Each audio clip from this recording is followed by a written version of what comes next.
Hi, everyone. So I just muted you all for our housekeeping notes. We're about to get started. We had you all enter the program with your videos and your microphones on so we can all do a very large welcome to you all and feel that we're all here for this really great symposium. I'd like to go through a few housekeeping notes before we get started. So today's program will be a series of conversations with different panelists. At the end of the symposium, we will have time for questions with attendees. During the question and answer portion of the conversation, you are encouraged to ask questions via the chat, and you're welcome to do so also throughout the programming. We do ask that you remain muted when not speaking in order to alleviate feedback. Should you have any technical issues, please do not hesitate to message us via the chat function so that we can ensure that you have the best experience. And now I'll hand it over to Elizabeth Agro to kick off the symposium. Elizabeth, you'll want to unmute yourself. Thank you. Good afternoon, everyone. I'd like to begin by acknowledging that we are located on the lands of the Lenni Lenape people. We pay respect to the Lenape peoples past, present, and future, and their continuing presence in the homeland and throughout the Lenape diaspora. Welcome to our program today. I'm Elizabeth Agro, the Nancy M. McNeil, Curator of American Modern and Contemporary Craft and Decorative Arts at the Philadelphia Museum of Art. In January, I offered to host CraftNOW's Culture of Making Symposium in the PMA's Perlman Building Auditorium. By the end of April, it was obvious the symposium had to pivot to a virtual format, dashing our hope for us to be together in one physical space. The committee worked together to reimagine this event, dividing it into 2 afternoons, today and next week on November 6th. An underlying theme of activism was selected specifically to align with when the symposium would fall on the calendar. We intended to offer an opportunity to engage our hands in making, in an effort to thwart any unpent feelings of stress and anxiety. As we will learn, craft has always gone hand in hand with activism and advocacy, but it also can be a salve and a source of meditation. Impossible to recreate this virtually, we encourage you to check out the wide variety of kits sold by Wild Hand, a Philadelphia-based community that believes in the magic of fibercraft, bringing together people who share a vision of an imaginative and just world. They are offering a discount to our attendees through their online store, and I'll place the code and information for Wild Hand in the chat in a few minutes for those who are interested.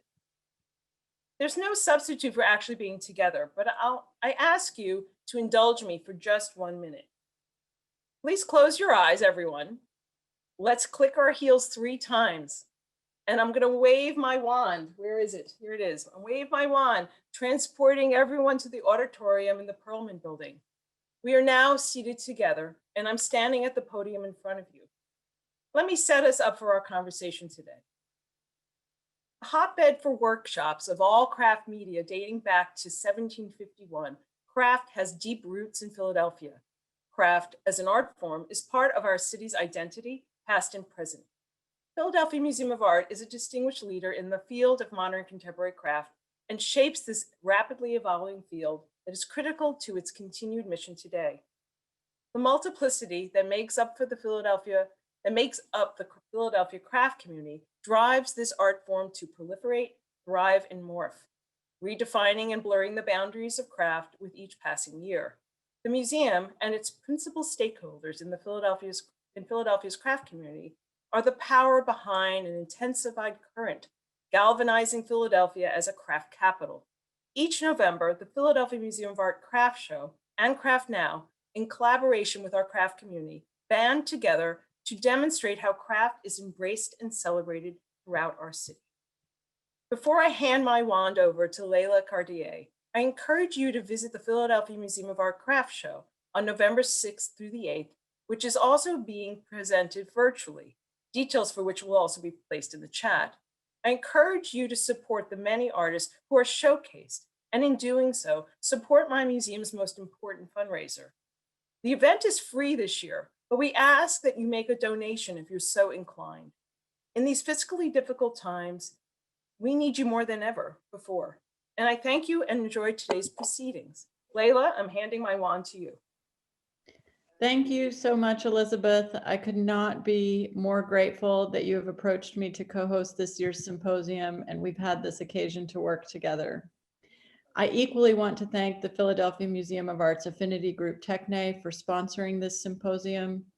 Techne's programming focuses on international craft, as you mentioned, and it is always very dynamic. So on behalf of everyone at CraftNOW, I will say it is an honor to be recorded among these events.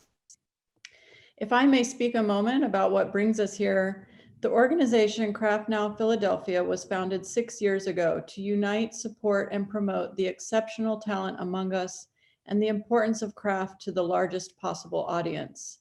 An example of one of our recent projects is our second publication, Craft Capital, Philadelphia's Cultures of Making, released globally this spring. We do this work because it is our core belief that craft is a great unifier and convener. People from all walks of life, all ethnicities, age groups, and neighborhoods can and do make things. At CraftNOW, we work to demonstrate how makers and their supporting institutions are important for the community and generate value. This symposium series is part of the Craft Month activities we hold every November. Today, we are examining craft through the theme Cultures of Making, which we borrowed from the subtitle of the book I just mentioned, to highlight the ways research, activism, and connection develop out of craft practices all over the country. Coming up next Friday, November 6th, we have Crafting Public Ritual by Keynote Vashti DuBois of the Colored Girls Museum here in Philadelphia. Nava Milliken of Philadelphia's Center for Art and Wood will be hosting a panel reflecting on 25 years of the Wingate International Residency Program. And John Prius with Christine Pfister of Pentimenti Gallery will be talking about John's work and new exhibition. On Saturday, November 7th, CraftNOW is excited to be hosting Philadelphia's largest free art class. We have created 500 take-home kits and distributed them to galleries and access centers across the city. If you have an elementary age child that would be interested, please visit our website to find a kit and follow along during the program. And I will be posting this information in the chat for you. One last thing I would like to mention before we start is our own annual fundraiser this year to include a special auction that just opened for bidding yesterday. We're closing this with a live program Saturday, November 14th. I've invited our past symposium keynote speakers, Glenn Adamson, Michelle Fisher, Roberto Lugo, and Abraham Thomas to join us. This is going to be a casual virtual gathering to include some scholarly information and a few entertaining surprises. So to learn more about these programs and many more, please visit our website, craftnowphila.org, and consider a donation while you're there to help us continue with our work. With that, I believe we have given our official remarks. Any latecomers have had a chance to sign on, and all of you have been able to settle in. I am very excited to begin this afternoon's program. As a reminder, I'm going to ask that you remain muted until the end, at which point we invite all of you to unmute yourselves and have your videos on so that we can share a moment of conversation together. We also suggest using speaker view during these presentations. Our presenters will be eager to hear your questions. Please put them in the chat along with where you're joining us from so that we can share them this afternoon. Our first presentation is From Vessel to Vehicle with curator of the Fabric Workshop and Museum, Karen Patterson, and their upcoming artist in residence, Rose B. Simpson. Karen Patterson joined the Fabric Workshop as their inaugural curator in July 2019, following her role as senior curator at the John Michael Kohler Arts Center. Over the past 8 years, Patterson has curated major exhibitions such as Lenore Tawney, Mirror of the Universe, Ray Yoshida's Museum of Extraordinary Values, and Ebony G. Patterson, Dead Trees, among many other critically reviewed exhibitions and site-specific installations.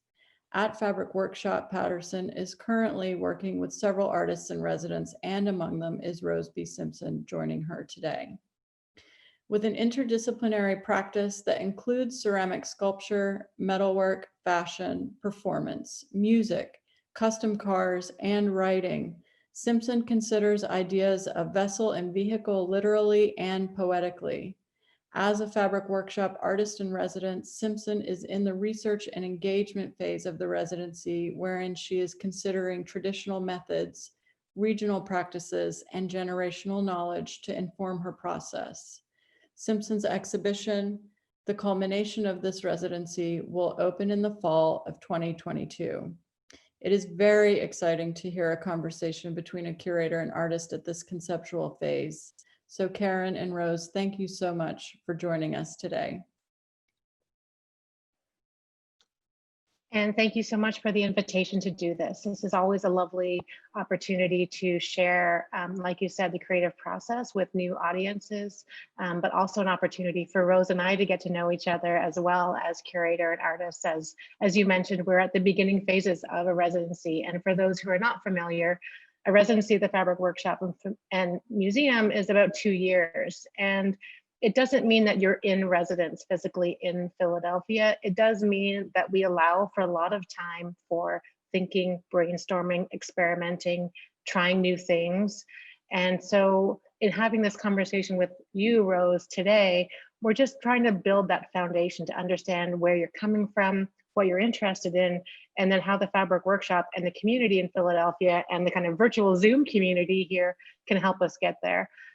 So with that, we decided on a thread, if you will, for Rose's practice, because she is such an interdisciplinary and activist and artist. And in some ways, the work is really about creatively engaging with the world around her, but it does stem from many different practices. So we thought the theme would be from vessel to vehicle, honoring the ceramics practice, the custom cars, but also this activist spirit that Rose has in her practice. So let's get started.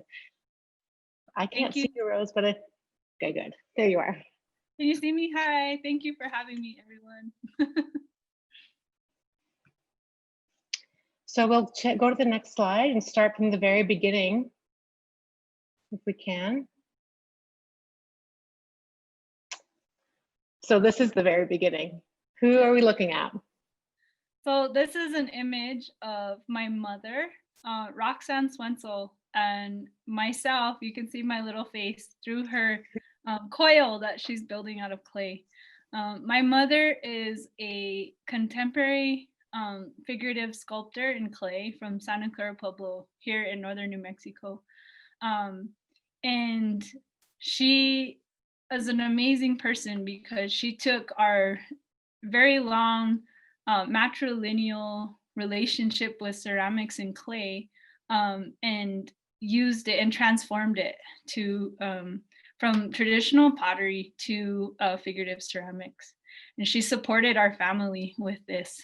And when I was a kid, we traveled. She'd take her children with her as she did presentations and stuff all around the country. And I think this is actually in Oregon somewhere when I look like maybe I was like 7 or 8 years old. And I spent a lot of time watching my mom make her work and support our family with that. And I saw how powerful her work was, not just the way that it's single-handedly supported our family, but also how transformational it was to the audiences that she would reach out to. Gotcha. So should we go to the next? Let's go to the next slide. Yeah. For those who don't know, our cue word is gotcha, so that we can get through all these beautiful images. So we just revealed our secret, but it is our process because there's so many slides to go through, and we just want to make sure that we have room for questions. But I'll hand it back to you, Rose, to help us understand what we're looking at. So this is an image on the left you can see of my mother working on a ceramic piece. And that was one of our first collaborations where she made this mother, and I actually made the baby that went inside the stomach of this piece for, it was for an exhibition in, I think, 2006 at the Institute of American Indian Arts, Museum of Contemporary Native Arts in Santa Fe. And we have done several collaborative pieces, one that's in collection at the Heard Museum in Phoenix, And the most recent piece that we've done together is actually the Hood Museum. I think that show is just closing. And that was a really fun piece that we made together. And I think the opportunity of having a mom who's a creative person, we build conversation and work on healing our relationship through our creative expression. And then the piece on the right is actually one of the first larger figurative pieces I made. That piece is only about 4.5 feet tall, but it was one of the first pieces that I took my own sort of aesthetic and figurative ceramics, and that I made at UNM, the University of New Mexico, I think 2004, under the instruction of Gina Bobrowski. And at the time, I was doing a lot of painting of trains. And so a lot of my characters, I was really interested in sort of very applicable aesthetics of sort of youth culture. And so I actually didn't want to go into ceramics, but I took ceramics as an easy credit since I grew up around it. And when I realized that I could translate my own experience as like a young Indigenous person who's navigating post-colonial stress disorder and multiple cultures, that I could express myself in this way, and I could make it mine. And I realized I had a lot of privilege around, you know, seeing my parents and my mother and my grandmother and all my family members working in clay. That was a really easy neural pathway to follow. Mm-hmm. Gotcha. Okay, on to the next slide. We're gonna have to think of a new code word. The next slide, if we can. So here we're still talking about the figure, but we're bringing in some more different types of materials. Still this idea of, as you're talking about the matrilineal and this understanding of family. Is there anything that you want to highlight in these photos? These represented more of my process. My mother, her work is a little more like literal and figurative, literally figurative, I guess. And I actually attended the University of New Mexico. I transferred to the Institute of American Indian Arts in Santa Fe, and I had used up all my ceramics credits. So I ended up studying small metals and still having access to ceramics and figuring out how I could look at my creative process in multiple, like exploring different materiality to express myself. And then also starting to deconstruct sort of the baton that I was given to figure out how I can make that more personal. And I got really interested in small metals. So the piece on the right is about 5 feet tall. And then the piece you're seeing on the left is about maybe 6 inches tall. And it's a copper and brass box that the ceramic head actually fits inside. And it was this series I was making called Think versus Feel. And so it's like this heart with an AK-47 and it says feel. And then the face is looking through the think. And I think that was like 2005 or 6 at that time. Okay. And the next slide. So this was really interesting. When you were sending me this photo, I was really hoping that we could spend a little bit of time on these images. Okay. So this piece is actually made for a show that I did at my gallery in Santa Fe, Chiaroscuro Contemporary Art. And I actually made this piece after I returned from my graduate study at the Rhode Island School of Design, because I learned this process, or I picked up from this process from Kathy King and Kevin Snipes. And they're really inspirational to using my love of graphic design onto surface of ceramic.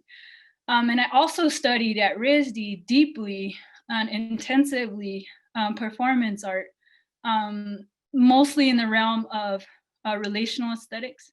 And I studied under Yoriko Saito, who wrote the book Aesthetics of the Everyday. And so what I was trying to do was work on writing a thesis that was based on what is Indigenous aesthetics, and trying to sort of share that.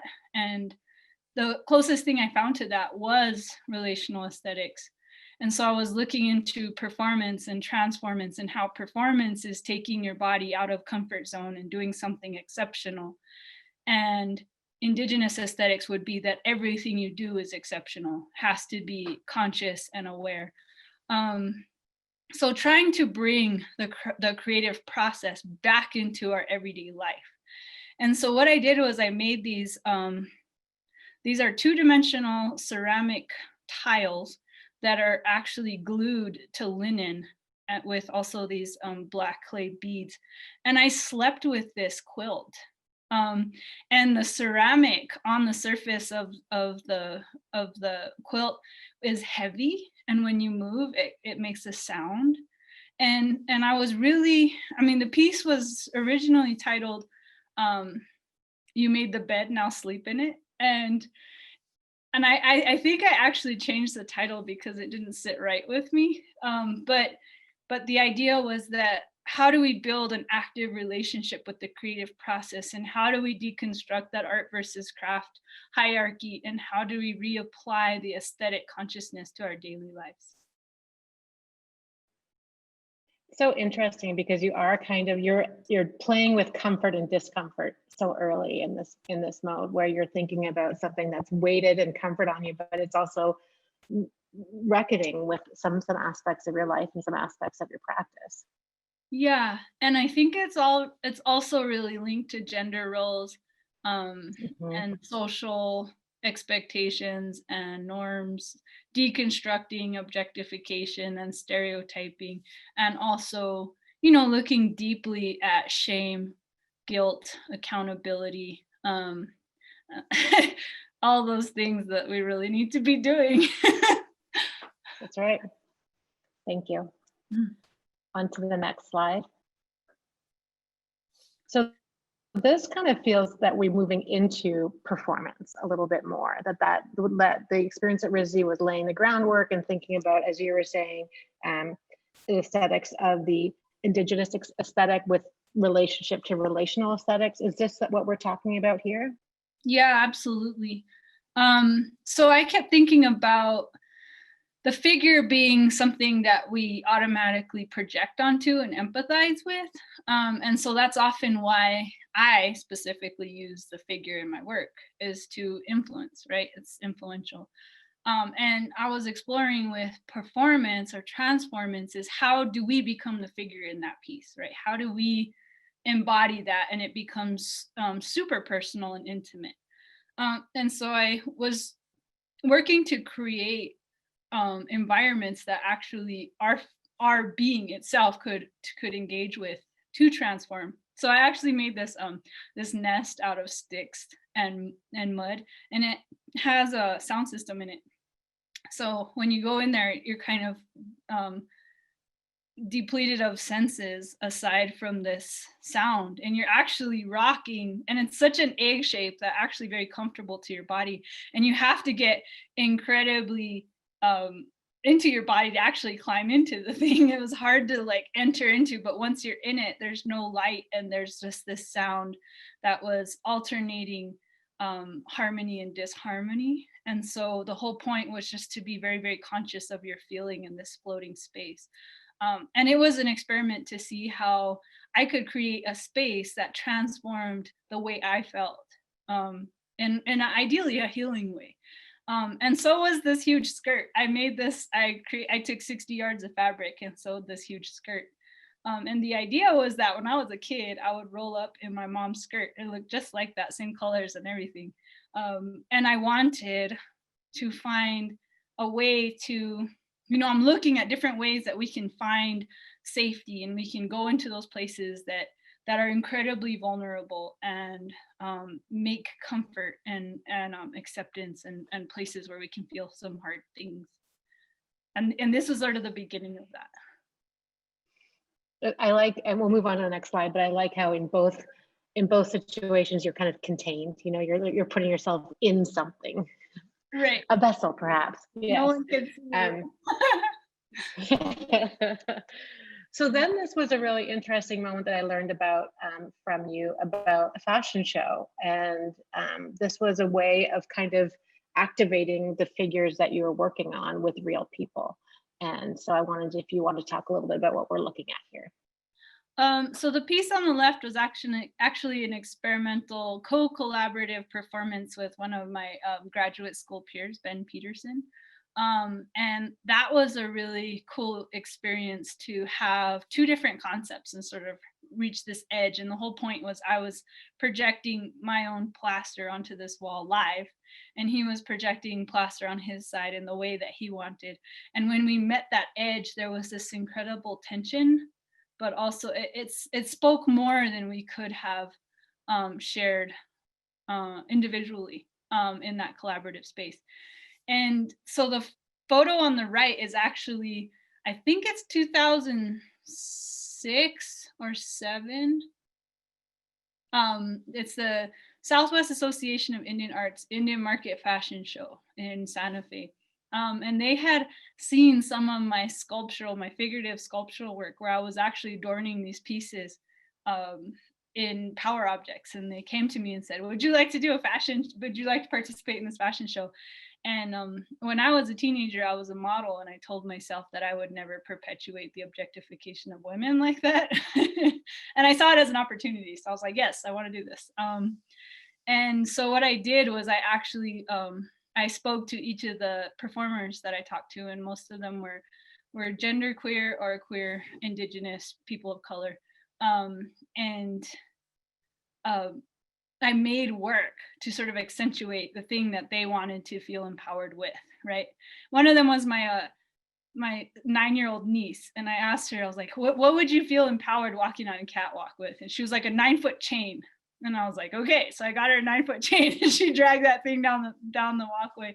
And one of the things I did was I actually dressed them up and all hid behind a curtain and watched it all go down out there. And I realized that part of it is, part of my process was learning that I had to be a part of it in order to actually feel that transformation.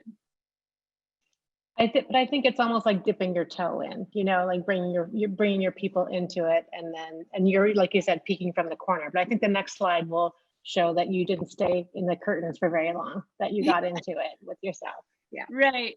And there really is something, I think a lot about the space that we take up, right?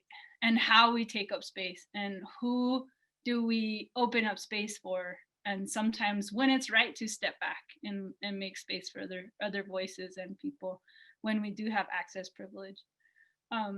So on the line of my studies in relational aesthetics at RISD, so fun fact, I grew up in Santa Clara Pueblo in northern New Mexico, which is directly adjacent to Española, New Mexico. And Española is about 20 minutes north of Santa Fe, 25 minutes north of Santa Fe, and it is the lowrider capital of the world. And so understanding relational aesthetics in a whole different way, growing up in a town that was nothing but lowriders, right? And so seeing people actively engaging in an aesthetic experience that has nothing to do with the Western art world, right? And so when I was at RISD, I was thinking a lot about how our everyday objects and interactions can become an aesthetic experience. So when I came back to Española after graduate school, I signed up for automotive science at Northern New Mexico College in auto body. So it's basically collision repair, but in this town, it's actually lowrider school.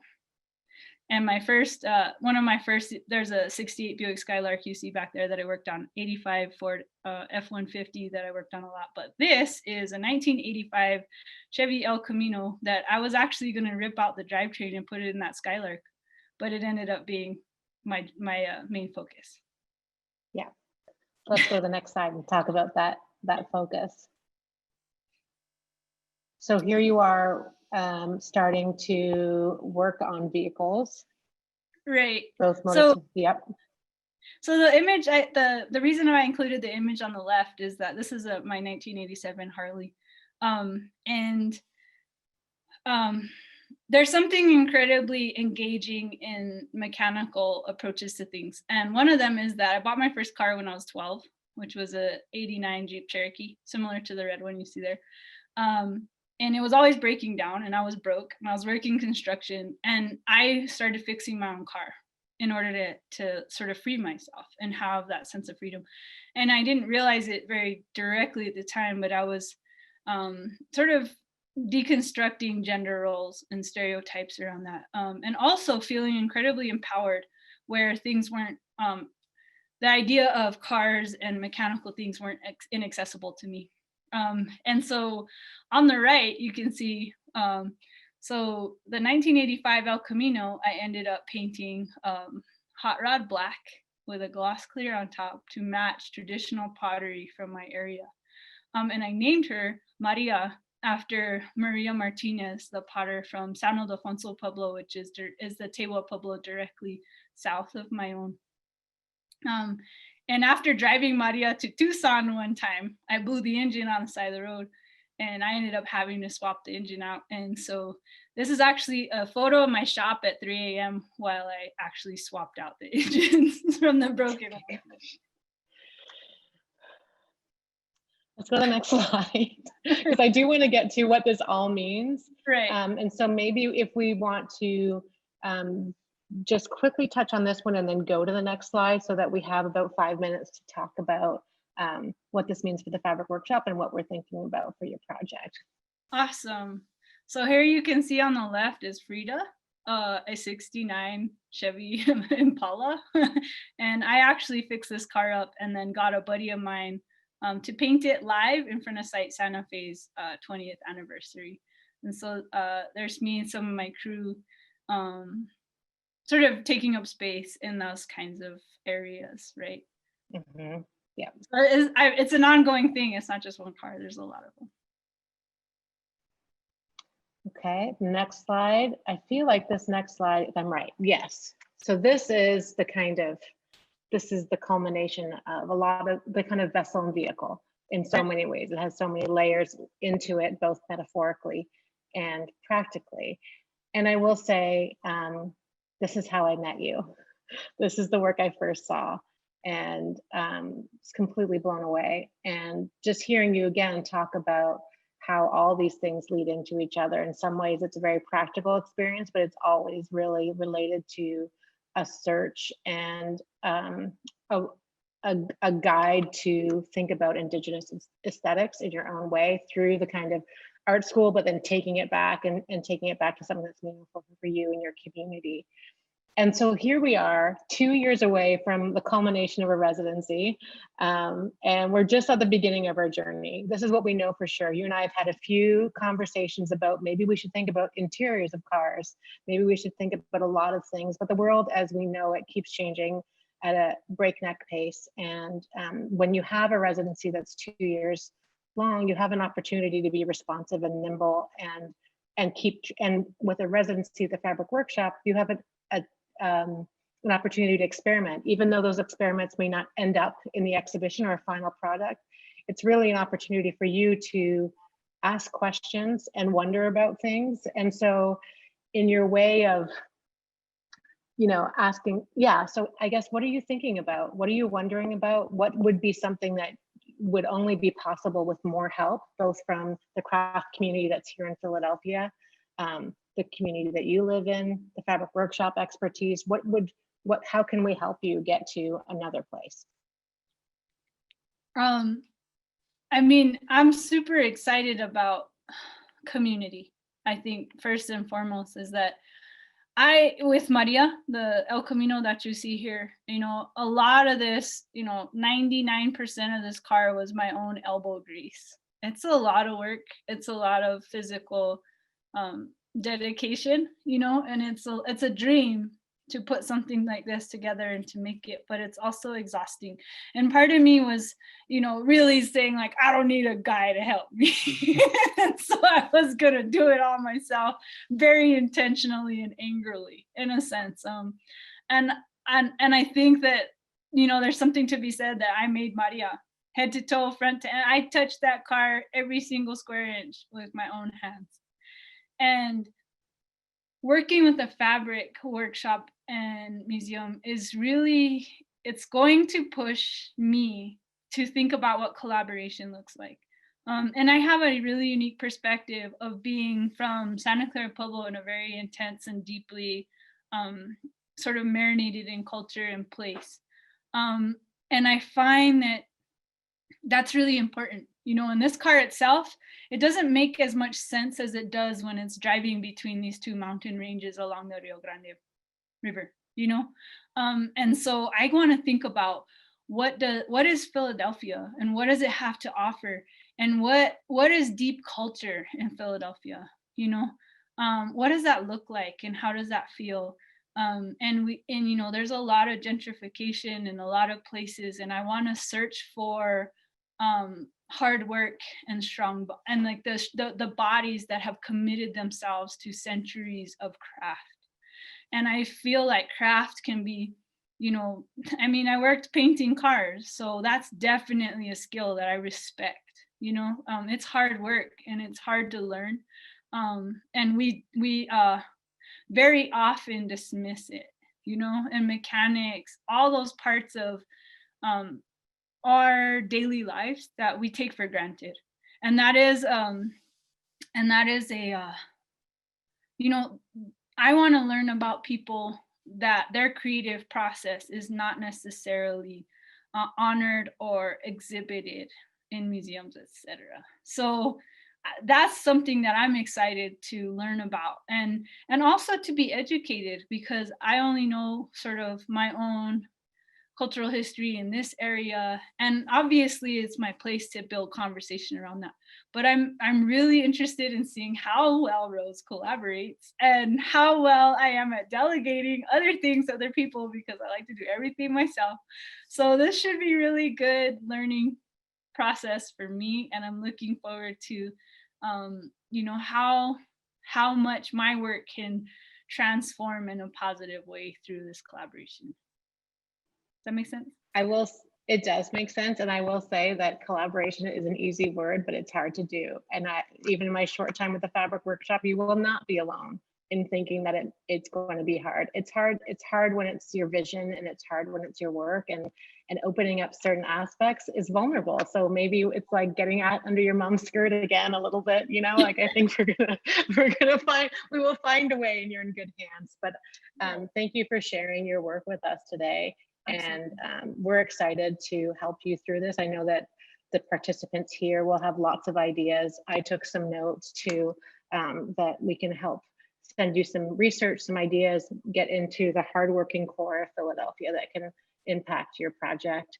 I know that we're running out of time, so Leila, I want to hand it over to you to make sure that we're on time, and if there's other questions that we can answer before we come to the chat. I want to thank you both for that presentation. The chat absolutely lit up as soon as Maria arrived. The slide showed up on the screen. And on behalf of our community here in Philly and CraftNOW, we're very excited to have you. Please get in touch so that we can introduce you to everyone and anyone you'd like to meet. And through our work, and I have to reference back to the book, we included guitar makers and set designers, and someone in the chat even mentioned the mummers. So there's so much interdisciplinary, cross-disciplinary work happening here that I think will be exciting for you, Rose. One question in the chat was about car making and how industrial designers use clay to mock up their auto bodies. Did that have anything to do with this work here? No, I don't have that kind of access to that kind of scale of making, or haven't had that kind of access to that kind of design. And you know, the kind of customization that I've been able to perform has been sort of minimal and rough, right? But I have watched documentaries on how they actually use clay to create the bodies of cars, and that's super exciting to me. You know, and I've definitely made cars out of clay, but small, not life size. And so, you know, that's super exciting. And I feel like there's so many things that I haven't even begun to consider, like printing, like laser printing, or those kind of I don't even know the names of them. So I'm so like, yeah. So Jen's Willing from the Clay Studio says that she's ready to collaborate you and help when you get here. Albert Leacoff, founder of the Center for Art and Wood, said to share that there's huge car culture on North 2nd Street, blocks and blocks south to the city. So that'll be something to look for. Yeah, so thank you both so much. Any final thoughts and comments to share with the group? I just wanted to comment on Jen's question about if Rose and her daughter are going to be able to come to Philadelphia, and we sure hope so. We hope that the world cooperates with that. I think that's our major hurdle right now, is that that Rose and her daughter can come, and that we can introduce her to all these great ideas, and more so, especially, I mean, certainly for the exhibition, but also in the creative process. So yes, hopefully. Yes, definitely. And the city is changing every day, so there will be a lot to respond to. Well, thank you both so much for starting our symposium this year. And with that, I am going to hand it over to Elizabeth. Oh, we had one more slide we didn't get to. We'll get to that when you're here in Philly. Sounds good. So with that, I'm handing it over to Elizabeth Agro so she can introduce our keynote speaker. So this portion of our symposium, we're going to be focusing on crafting dissent, and our keynote speaker is Hinda Mandell. The Crafting Dissent keynote and panel led by Hinda celebrates the power of craft as a change agent, an expressive form of media, and as a political tool. Book Crafting Dissent, Handicraft as Protest from the American Revolution to the Pussyhats, from which this panel is drawn, demonstrates how makers have used craft throughout history, typically involving the manipulation of yarn, thread, and fabric to resist governmental policy and societal norms. The panel will consist of 8 contributors to the book and makers whose work challenges social structures and explores the following questions, among others. Why do people choose craft as a means to channel their activism? Can craft as activism actually move the needle forward on social progress? And how does the process of making connect people to their histories and traditions? So remember to put your questions in the chat along with your name and where you're joining us from so that we can share them with everyone at the conclusion of this part of our presentation. We ask everyone attending to turn off their video feed now as we begin the second half of our presentation. And here, Hinda. Hinda is Associate Professor in the School of Communication at RIT in New York and is editor of Crafting Dissent, Handicraft as Protest from the American Revolution to Pussyhats, is co-author and co-editor of Crafting Democracy, Fiber Arts and Activism, published by RIT in 2019, and co-editor of Nasty Women and Bad Hombres, Gender and Race in the 2016 US presidential election, published in 2018. She's also the author of Sex Scandals, Gender and Power in Contemporary American Politics, and co-editor of Scandal in a Digital Age, published by Palgrave in 2016. Her research has been funded by the Center for Craft and also Fiber Art Now. She fundraised for the first known public art installation of Anne Murray Douglas in Rochester, New York, who was married to Frederick Douglass.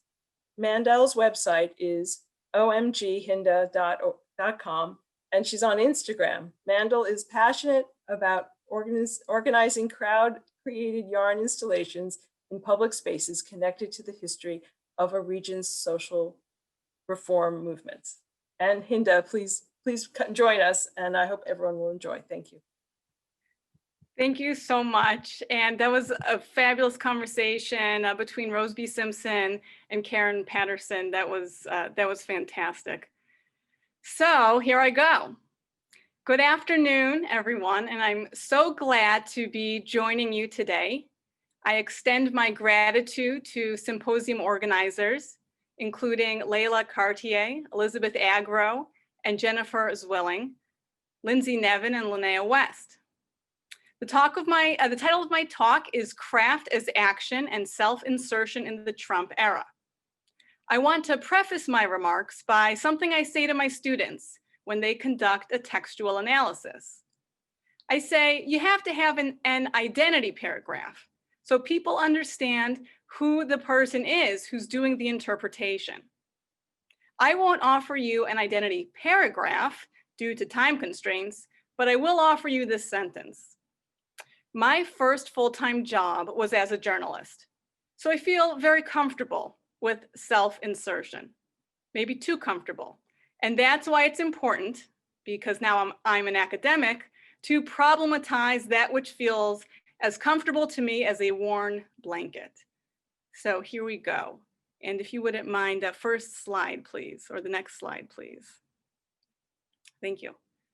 What role does yarn play as the apparatus in the democratic toolbox, especially as a device responding to immense harm in the Trump era? Why would a group of people turn to yarn as a mechanism for change in the face of bodily violence, terror, murder? How can a material as pliable, voiceless, but not expressionless, domestic and delicate be useful as an agent for positivity, caring, strength, even change? These are questions I've asked myself since the mass shooting at the Tree of Life Synagogue in Pittsburgh, when a gunman interrupted a prayerful Shabbat morning 2 years ago in October 2018 and murdered 11 congregants. I asked these questions again this fall of 2020 in my adopted hometown of Rochester, New York, when the public learned that back in March, upon responding to a mental health duress call, Rochester police pinned a naked Black man to a snowy street, put a spit hood over his head, performed a plank position on his head, killing him. The man's name was Daniel Prude. Rochester residents took to the streets in nightly protests when the cover-up of this police killing became public in early September this year. Police response to the thousands of marchers in Rochester was violent, with the city's acting police chief admitting that his force deployed 6,000 pepper balls against peaceful protesters within the first 3 nights of protest in September. A colleague at my university, who attended every one of the protesting events for weeks in Rochester, and I organized a city hall event we called Yarn Over Police Brutality, where we crafted in support of local Black Lives Matter organizers, known as Free the People Rock. We occupied space in solidarity with them on City Hall steps as we supported calls for the mayor's resignation.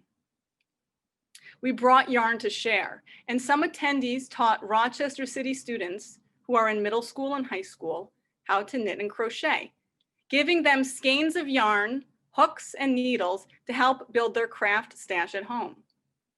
Their hands alternated between their yarn and their keyboards, since the students were attending Zoom classes while sitting on City Hall steps. But why yarn? The purpose of this talk is to frame yarn in a 4-year period of national catastrophe as a tool for solace and collective action. This talk will focus on the domestic terrorism that occurred in Pittsburgh at the Tree of Life Synagogue in 2018, since the Rochester work I just mentioned is still unfolding. Next slide, please. Thank you. As a Jewish yarn enthusiast, my response to the Tree of Life attack in Pittsburgh was immediate and visceral. I picked up my crochet hook and began casting on stitches to form a plush Jewish star.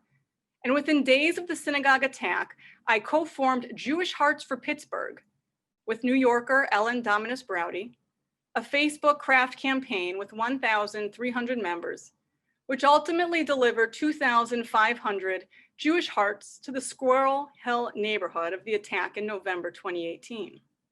We worked fast and furiously in the weeks following the Pittsburgh shooting, regarded as the deadliest attack against the American Jewish community in its history.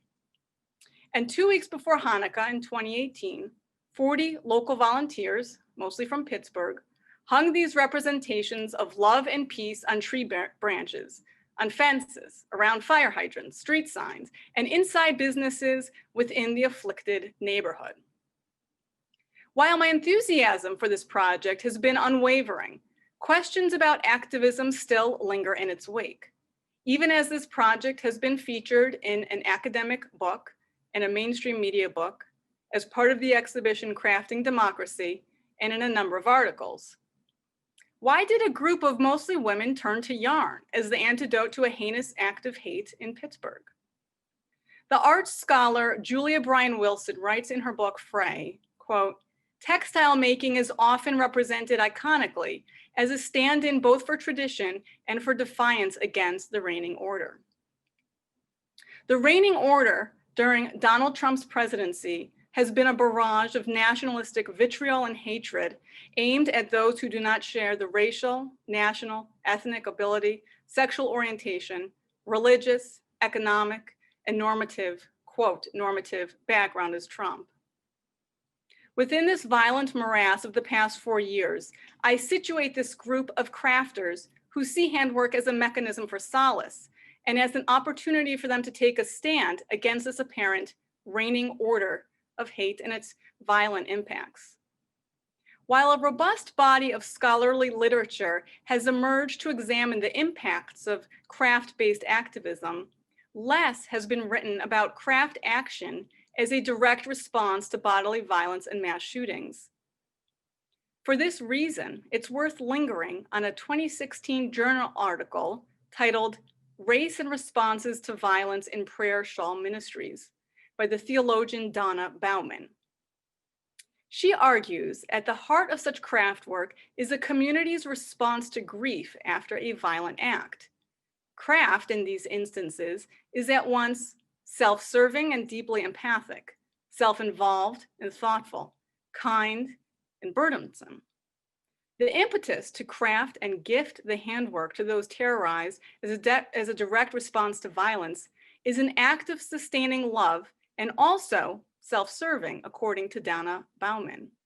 She writes, quote, "Acts of sympathy are ways of demonstrating to ourselves that we are not accomplices to what causes suffering, but they also proclaim, perhaps all unawares, our impetus in the face of it. We cannot escape our kinship to those in mourning. We can only try to deal with it. In circumstances of disastrous violence and loss of life, this heightened awareness of this condition of being undone by each other, as Judith Butler puts it, leads many people to seek some sort of self-insertion," end quote. Bauman also quotes the philosopher Susan Sontag's book, Regarding the Pain of Others.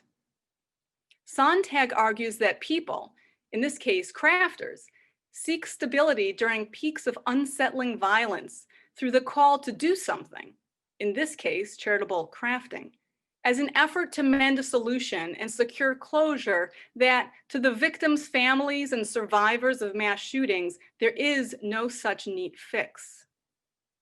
The philosopher Judith Butler rhetorically asks, what happens when outsider consumers of violence sit with their discomfort and anxiety, as opposed to busying their hands with a solution? Butler writes, quote, "If we stay with the sense of loss, are we left feeling only passive and powerless, as some might fear?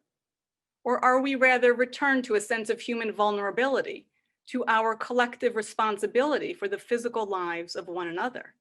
End quote. In classic Yiddish style, I answer a question with a question. What if self-insertion through craft is a collective effort to claim communal care for the lives of those afflicted by violence? Craftivist godmother Betsy Greer has written, quote, "Sometimes people ask if craft can save the world. In the short run, maybe not," end quote. I say it's important to match claims with outcomes. Those engaged in craft action do not generally claim that their handwork is the solution. An analysis of 113 letters that are in my archive at my university, which were written by Jewish Hearts for Pittsburgh members, reveals that craft action is not even regarded as a solution to violence, but rather as a response. If we frame craft-based action as a response rather than a solution, and frame the response to violence as a continuum with myriad possibilities, we can situate craft-based movement as an action that taps into the human need for kindness and support in the face of catastrophe. In response to the September 11th, 2001 terrorist attacks, Judith Butler wrote the essay collection called Precarious Life, The Powers of Mourning and Violence. She writes, quote, "Our lives are profoundly implicated in the lives of others," end quote. I ask, if we are bound up in the actions of others, what is our responsibility to respond to cataclysmic events? While Butler is clear that assailants are responsible for the destruction they have wrought, she also argued that, quote, "we would be making a mistake if we reduce their actions to purely self-generated acts of will or symptoms of individualism," end quote. To cast the assailant, whether a lone wolf gunman or members of a police department, as a moral failure forecloses on the necessary self-reflection of the collective's role in the formation of individual acts of violence against a group. Butler continues to ask, quote, "How is it that radical violence becomes an option? Our acts are not self-generated, but conditioned. We are at once acted upon and acting, and our responsibility lies in the juncture between the two.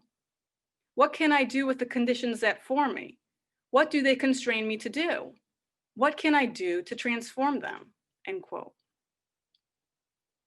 For the participants in the Jewish Hearts for Pittsburgh project, as expressed through 113 letters that we received from crafters, crafting Jewish hearts allowed them to stitch love in a way that was meaningful to them from the comforts of their home.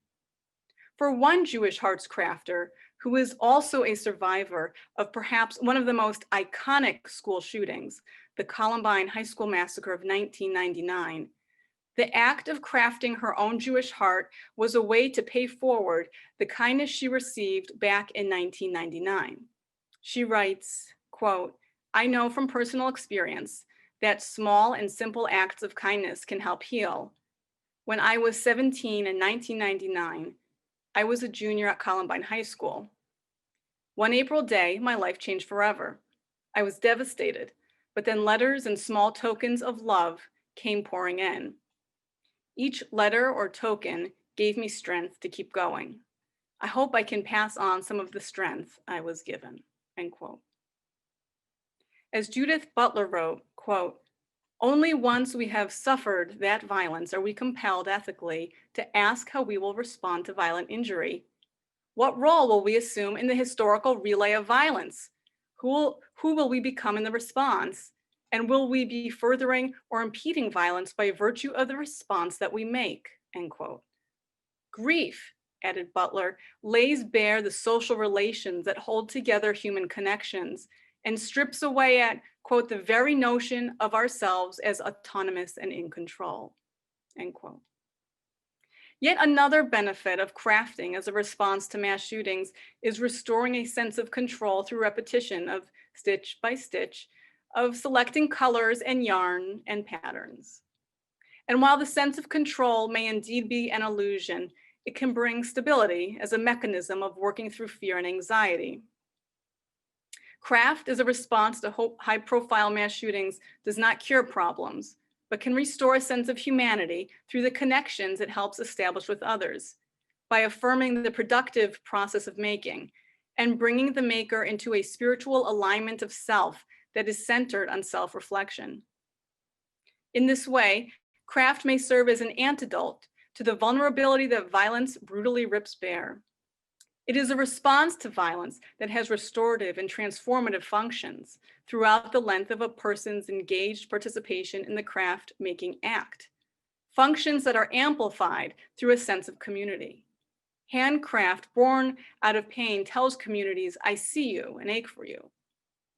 According to David Gauntlet, the author of the book, Making is Connecting, Quote, people often spend time creating things because they want to feel alive in the world as participants rather than as viewers, and to be active and recognized within a community of interesting people, end quote.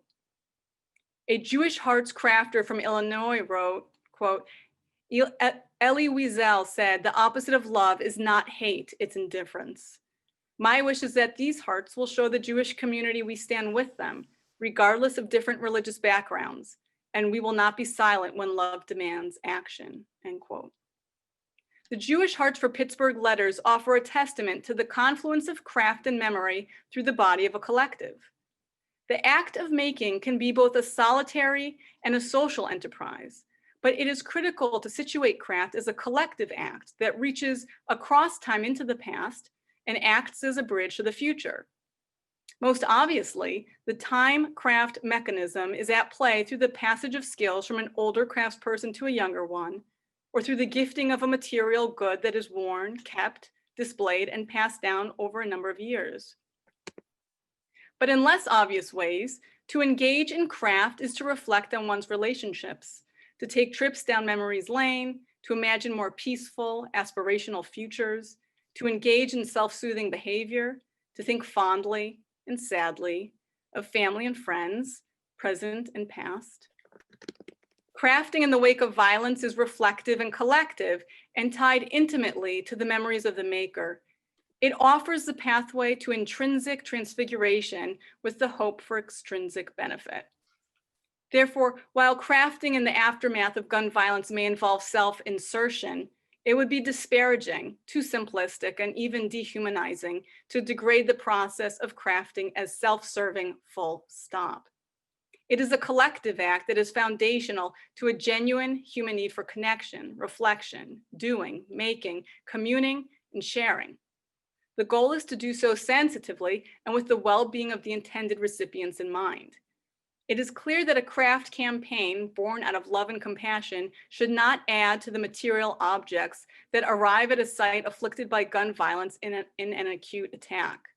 It is important for members of the stricken community to be and feel involved so that the craft intervention is not merely being done on their behalf, but so they too can engage in the positive effects of community crafting if they choose. In concluding, why yarn? At its best, craft as a response to violence exists in concert with other concurrent acts of activism occurring during the crisis. But the Pittsburgh case offered a unique opportunity for crafters to connect their own histories, recollections, and experiences with the afflicted space through embodied practice. In such a process, craft as action becomes memory making and memory tapping in practice.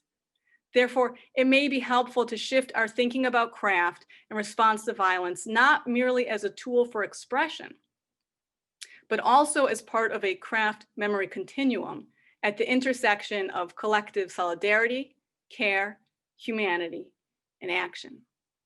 Thank you very much for listening.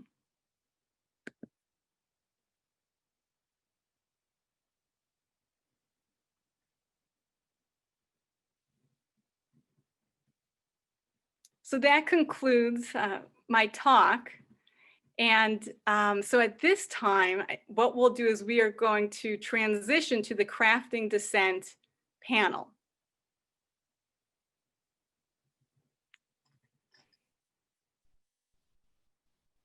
And I'm going to just take a deep breath as different panelists are spotlighted.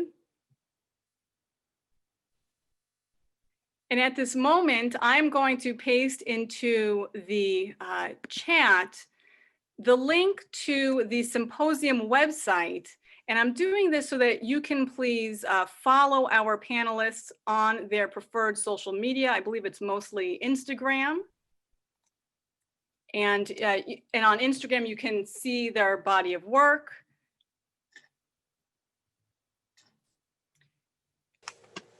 So hello, panel. I'm so excited about this blockbuster panel. I'm going to introduce you all, just your names. And then after I introduce your names, I'd like to, one by one, as an icebreaker, for each of you to please share an example of one of your, craft work, artistic work, curatorial work, lecture work that you're working on right now, just quick and brief as a way to introduce all of you all to our participants on the Zoom call. So we have Claudia Carpenter, if you can, there's Claudia. I believe she's joining us from California. Yes, I'm in San Diego, California. And we have Diane Ivy joining us from Massachusetts. Hey, how's it going? I think we have 3 time zones represented on this panel. Elizabeth Hawley, you're in Pennsylvania? I'm in Philadelphia. Philadelphia. Yeah. Okay, excellent. Yura Kim in Indiana. Hello. Felicity Lufkin in Massachusetts. Hi. Karen Hampton in Massachusetts. Hello. We have Sarah Trail. Are you joining us from California? Yes. And we have Tal Fitzpatrick, who is joining us from, drum roll, Australia. Hi. So Tal, what time is it? Local time where you are right now? It is 6 in the morning. The sun's just about to come up. Fantastic. So at this point, I would like everyone to just briefly share, one example of something they are working on right now, perhaps as it relates to craft. And so Tal, since it's so early, if you wouldn't mind going first, just to help get those, energetic vibes going. Tal Fitzpatrick, please. One thing you're working on now. Before I do, I just want to acknowledge the traditional custodians of the land upon which I live and work, the Boon Wurrung and Wurundjeri people of the Eastern Kulin Nation, and acknowledge their elders, past, present, and emerging, and just, acknowledge that sovereignty was never ceded in Australia, always was and always will be Aboriginal land. So I work on a range of different projects, but right now the main thing that I've kind of been ticking over since the pandemic happened is a project called the COVID-19 Quilt, which is an Instagram-based collective project I started with Dr. Kate Just that involves creating a space for people to share their crafted responses to the pandemic. And so far we have nearly 500 contributions from 26 different countries around the world. Fantastic. Thank you, Tal. Diane, you're up. What are you working on these days? Just one thing, please. I will. My name is Diane Ivy. I'm the owner of Lady Di Yarns, and I am working on a project that it's called Rebel with a Cause Media. It is a social media platform. I always say it's kind of like Facebook and Reddit together. It is a platform for people in the crafting community to go to talk politics, to talk issues, and to engage in meaningful civic conversation, to change the narrative, and to be more active in the political process, not just during election season, but throughout their lives. And it's rebelwithacausemedia.com. Thanks, Diane. Sarah Trail, I'm throwing it to you, please. A current thing that I'm working on is called, it's like a 2-part project called the Quilts of Remembrance and the Remembrance Project. Quilts of Remembrance we're making full custom quilts made with clothing for victims' families who've been killed from systems of like white supremacy. So like we're making Breonna Taylor, we're making Ahmaud Arbery, we're making like quilts for, families who kind of like violently had a loved one, taken from them. And then the second part of the project is like, we're doing like a 2020 version, kind of like the AIDS quilt, of also honoring victims. And again, it's not a BLM project. It's like a gun violence, it's a transgender, it's a sexual, orientation, it's homelessness, it's mental health. So it's really an all-encompassing project, from school shootings to gang violence in Chicago. So it's kind of just encompassing victims that are being killed, for the most part, who aren't getting justice, even in their death. Thank you, Sarah. Claudia Carpenter. I'd like to pass. Hi, my name is Claudia Carpenter. I am actually the operations manager for Diane's company, Lady Di Yarns. I'm also a crocheter, and I actually have been working on my Empower People bandana. This is also a project that Diane is involved in, where they created a website to help people craft, like knit, crochet, sew a bandana that they can wear to voting while you vote, when you march. And it's basically a project to help people get involved in social justice. Felicity. Hi, I'm a quilter and a crocheter. I feel kind of bad because yesterday I was wearing a scarf that I got the yarn from Diane. Her yarn is really nice. But I didn't want to wear the same thing on Zoom 2 days in a row. So I crochet, and as I sit and listen to presentations, and I teach in the folklore and mythology program at Harvard University. And right now I'm teaching a course called Assertive Stitches that's about needlework, gender, and protest in a very broad sense. And so that's kind of something I'm working on right now. And I also teach on quilt history, and I have a background in Chinese art. So my next academic paper is going to be about Chinese comic books in the 1930s. Oh, so cool. Love it. Yeah. Thanks, Felicity. Elizabeth Hawley, you're up. Hello, everyone. My most immediate upcoming project is an exhibition that's going to open January 14th at Apex Art Gallery in New York. It's titled Native Feminisms, and it will be opening, given our circumstances, in a kind of virtual format as well as in person. And I'll put the link in the chat here momentarily. And it's a show of contemporary artists whose works really grapple with intersectional issues of gender and feminism and indigeneity. And it is a show that includes several works where the artists are really referencing customs, craft customs from their various cultures. Thank you. Karen Hampton, please. Hi, my name is Karen Hampton. I'm a professor at Mass Art. I serve on the board of the Textile Society of America. And my latest project is moving forward, redefining the American textile conversation, which is funded by a Craft Future Fund grant. Thank you. So yeah, so a lot of the information from our panelists will be placed in the chat. So please, everyone, keep an eye out for that. And Yura Kim, can you please share what you are working on? Hello, everyone. My name is Yura. I'm a PhD student in informatics at Indiana University. My work focuses pretty broadly on online communities, and specifically online communities of crafters. Right now, I'm working on an ethnographic study of how knitting circles and crafting circles are migrating online in the wake of COVID and everything like that.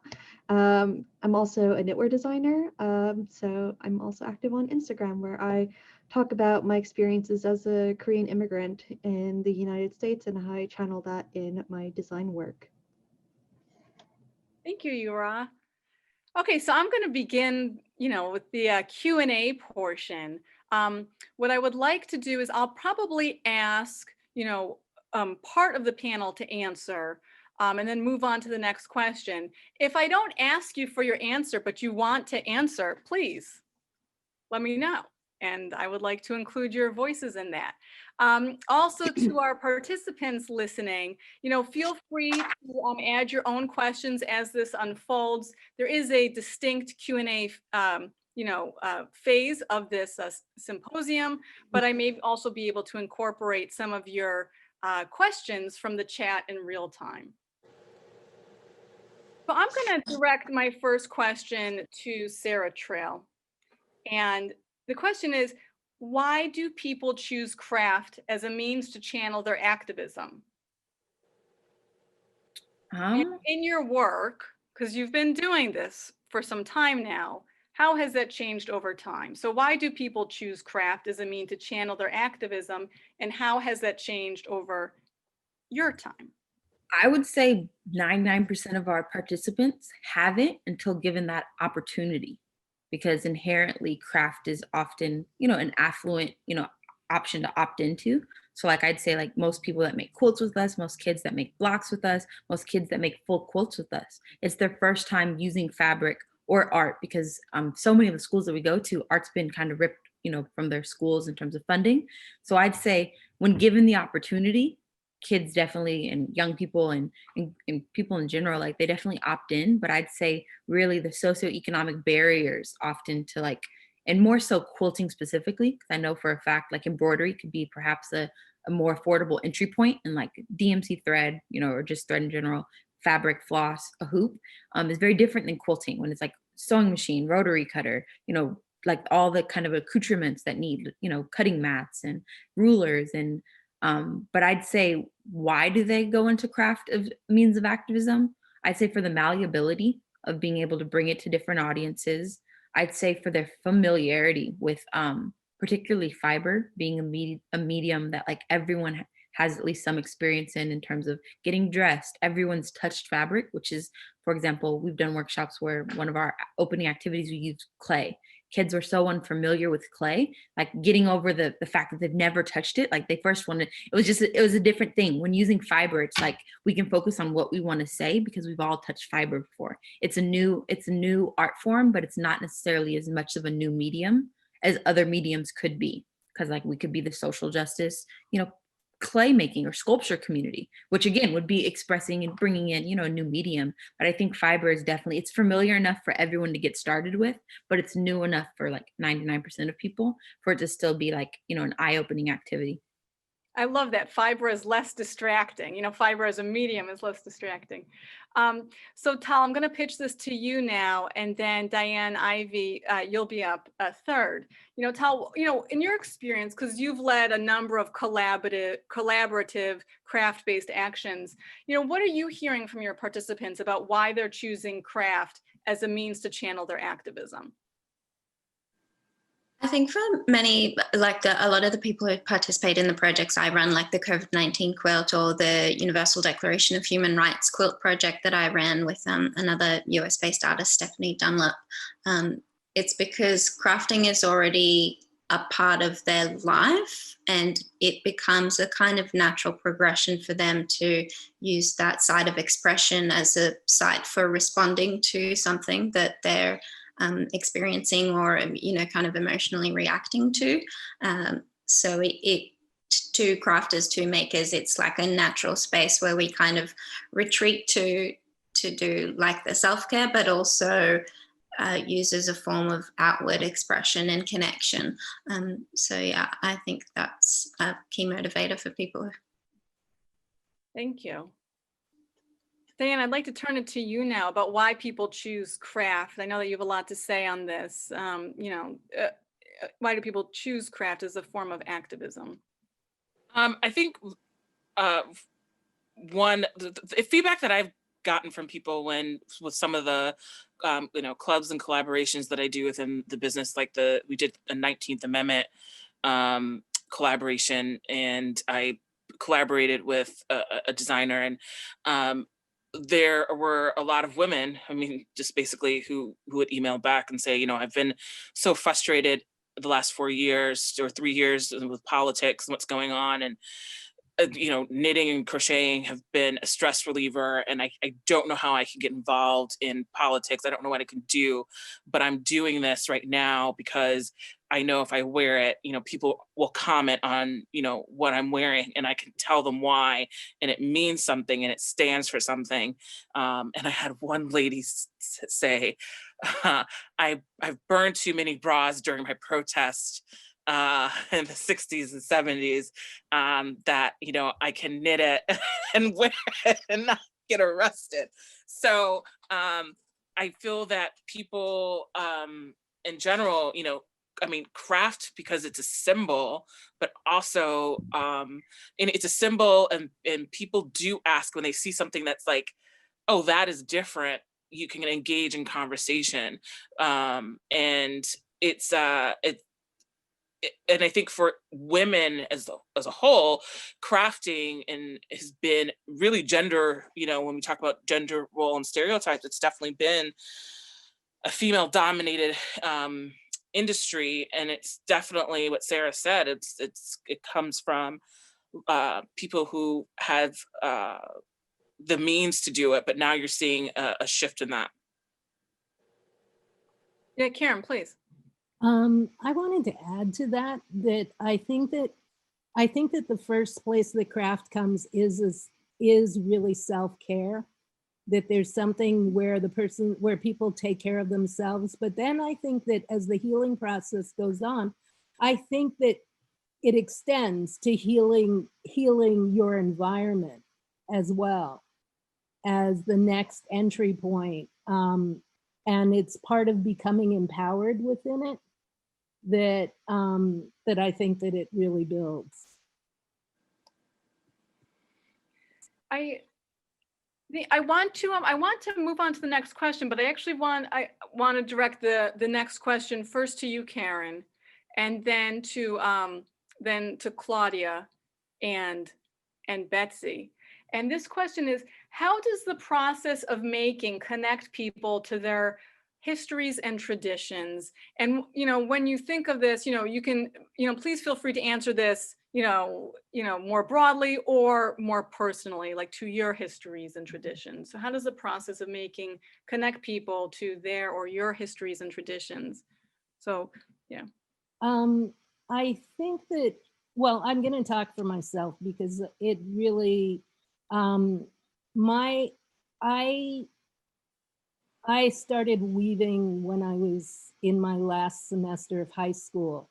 And it wasn't until about 30 years ago when I made a real shift, because I was trying to figure out how I fit into the weaving world. And there were so few African-American weavers. And I felt like I needed to understand the narrative better. And that process of really tuning into myself led me on a journey of understanding history and doing very personal work and then historic work that told stories. Because a phrase that I live by is to be alive is a political act. And that, my work is very, it's very deep and really reframing history to be an inclusive history. Thank you, Karen.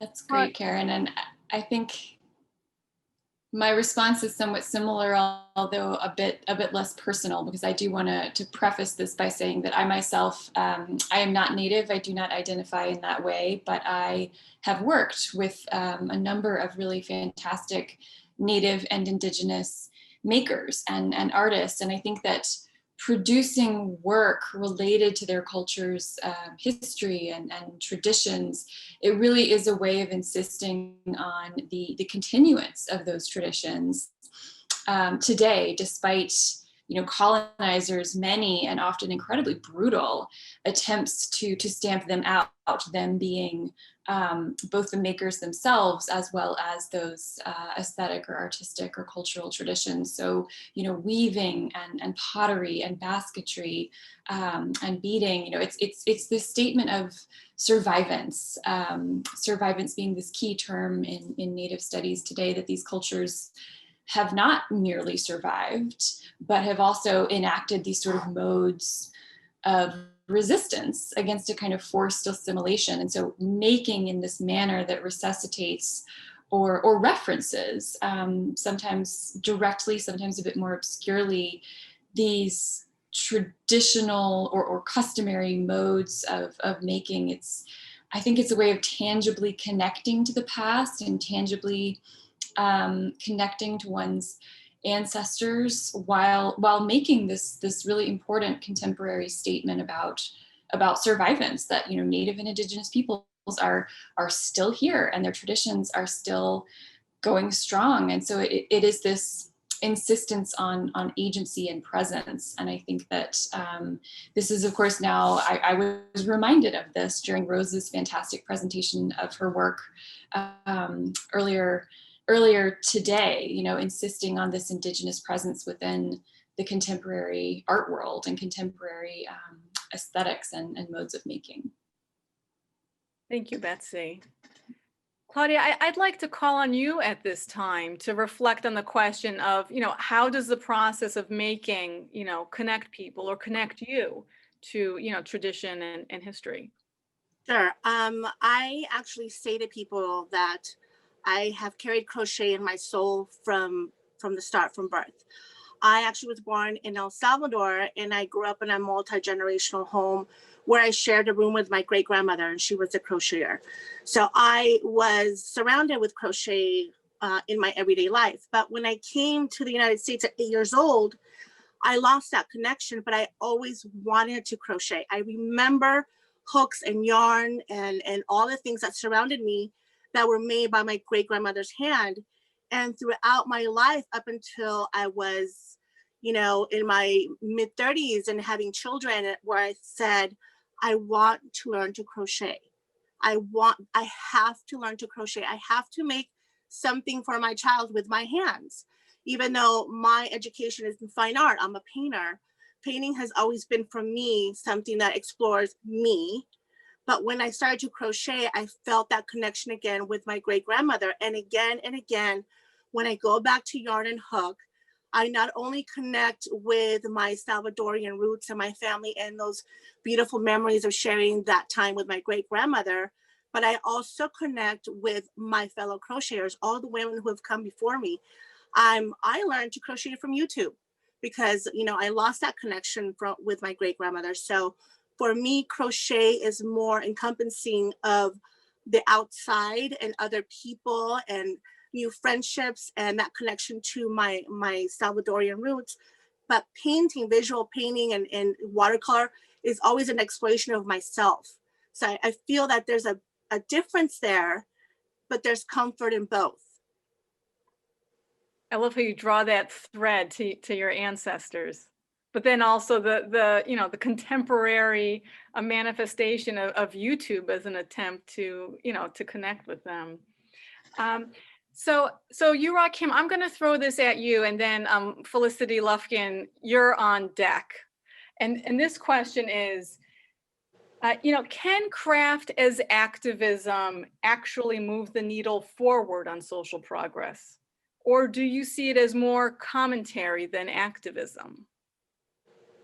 So my personal interpretation of it, and sort of what I've gleaned from conducting interviews and doing ethnographic studies. So in addition to looking at how people are adjusting to COVID in terms of their crafting circles, I am also conducting a study on how people feel about using Instagram as a tool to talk about strong issues. And I used a case study of the conversations that were going on in the Instagram knitting and crocheting community from January 2019 to currently, although it's, you know, trickled down a bit, and seeing, do these conversations actually change anything? Do these actually make any impact on how people think about race, class, gender, sexuality, systems of oppression and privilege?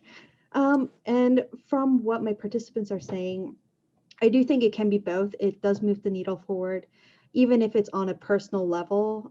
So, you know, crafters are made aware of these issues through a medium, you know, that they might be more familiar with. So these, I suppose, the more harsh realities of these conversations are mediated through something that's soft, both literally and figuratively. But they also provide commentary. We've seen that a lot with the Pussyhat movement. We've seen that with the influx of patterns, both for knitting and crochet, on both sides of a bipartisan divide currently. We've seen that in the ways large entities respond to those issues. So the issues that arose when Ravelry banned support of the Trump administration in any of their patterns or discussion forums in the summer of 2019. So I do think it can be both, and I do think it is significant. Thank you. Yeah, I'd have to say that I agree. And I think one of the ways to think about it is, well, if you think about it historically, I mean, I suppose the best example of maybe a big crowdsourced craft project that does seem to have contributed to at least some kind of social change would be the AIDS quilt. Again, not perfect and not the only response that was being made to the AIDS crisis, but something that seems to have been very effective in its own way. One of the things that with the students that I'm working with this semester, one of the things that we're thinking about is you know, how we define protest and how we define political action and what constitutes a positive result. And one thing is thinking about, like, when we think of, like, when people go to a protest, for example, what is it that they want to do? On the one hand, you might, one of the traditional political science ways to look at that has been they want the people in power to change a policy. Sometimes that happens, sometimes that doesn't. But when people, sociologists and social science have actually talked to people who go to demonstrations, there's a bunch of different reasons for going to a demonstration. And those can have to do from simple self-expression to community building, and to also to influencing broader public opinion. And I think that obviously the use of craft isn't the only way that you can accomplish those goals or contribute to those goals, but it's one of the ways. And I think craft can also be really valuable. I mean, it's kind of a funny thing, because craft is associated with domesticity and femininity, and conventional femininity in a lot of ways. And I'm talking about a longer historic period here, that craft would often come up in political and protest contexts where women that were protesting something were trying to also assert that even though we're protesting this and even though we're making our voices heard in public in a way that isn't really feminine, we are actually really feminine. So don't discount us. Don't say that we're not, like, good women. And here I'm thinking of things like elaborately embroidered suffragist banners, or, you know, suffragists making quilts, even though, like, I can't remember her name. There was one famous suffragist who thought sewing was a total waste of time, but she still did the fundraising quilt just to prove that she could. Yeah, so yeah, I think it can be effective. I don't know, not as the only way. And even if I think of something like Judy Chicago's Dinner Party, which is an installation art piece and has a lot of problems in its own way, but is making a kind of historical statement about the importance of women in history. And that's a kind of a political statement and a kind of a protest statement. So if we think kind of broadly about what these craft expressions are doing, yeah, I think they do make a difference. I think Kim wants to follow up to Felicity Lufkin's comments. Yeah, I really agree with your assessment, right? The whole idea of crafting being gendered feminine, I see Patricia Fowler also talked about it, right? There's, at least in Western spheres, the notion of craft as being a female gendered activity that is domestic, that is private, and to see it in a public sphere. So in protests, for example, historically and contemporary, right?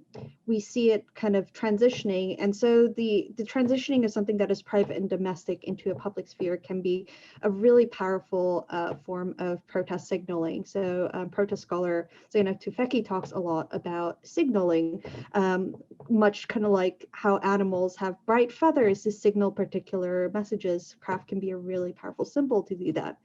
Obviously, it's not the only way to, convey those messages, like you said, Felicity.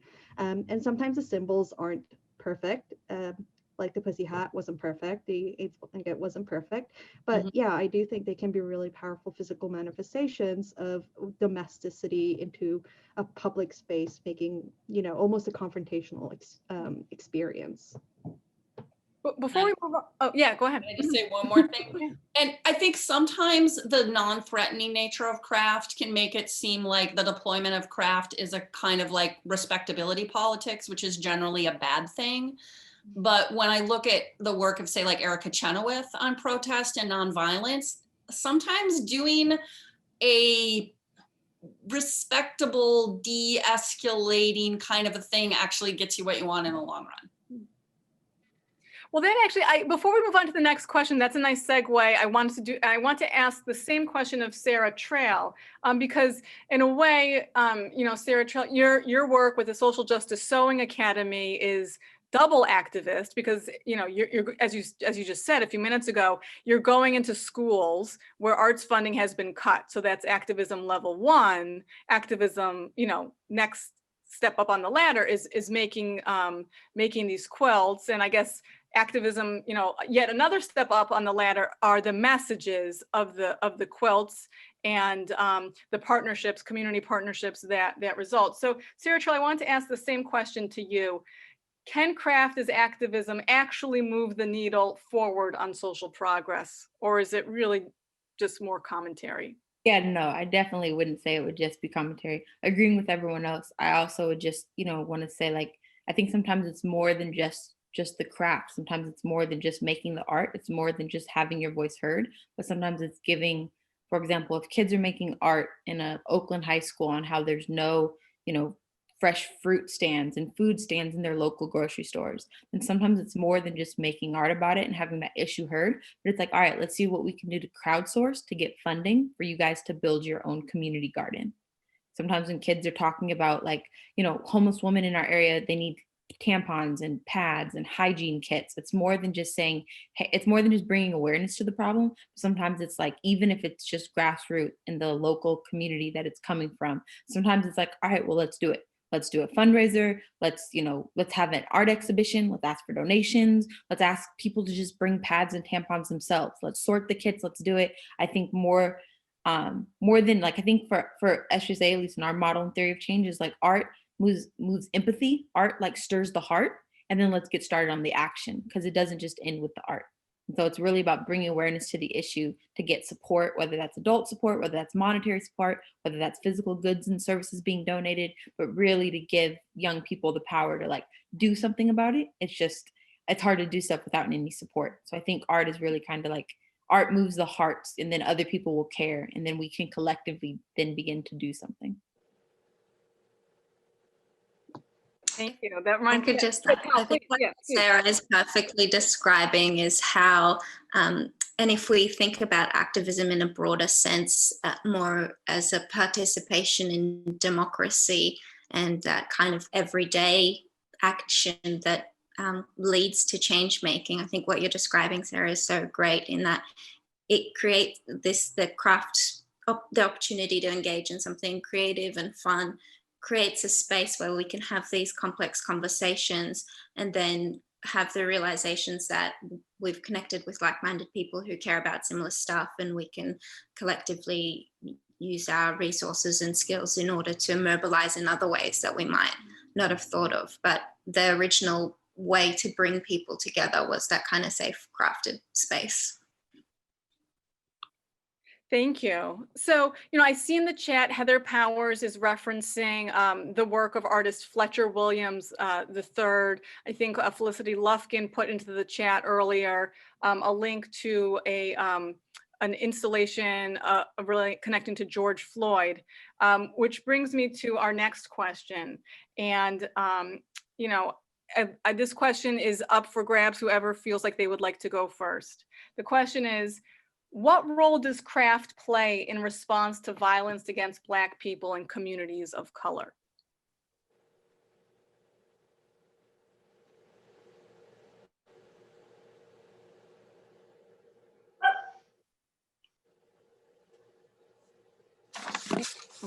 I muted myself, sorry.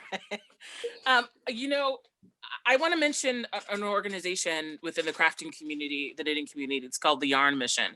And it was done out of the murder of Michael Brown in Ferguson.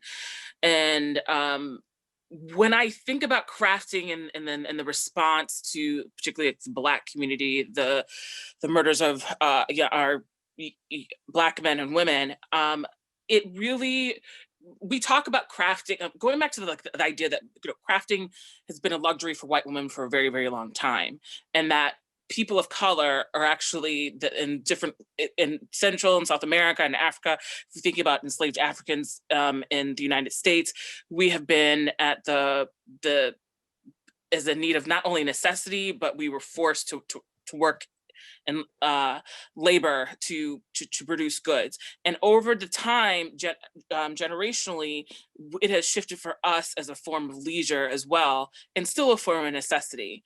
And when we think about, when I think about crafting and craftivism in the modern time, Black people in general, what I've seen is that we are now reclaiming our spot in the crafting world, right? So like when when Claudia talked about her grandmother, and there are a lot of people of color who's someone in their family has sewn, has knitted, has quilt, and it was passed down generationally.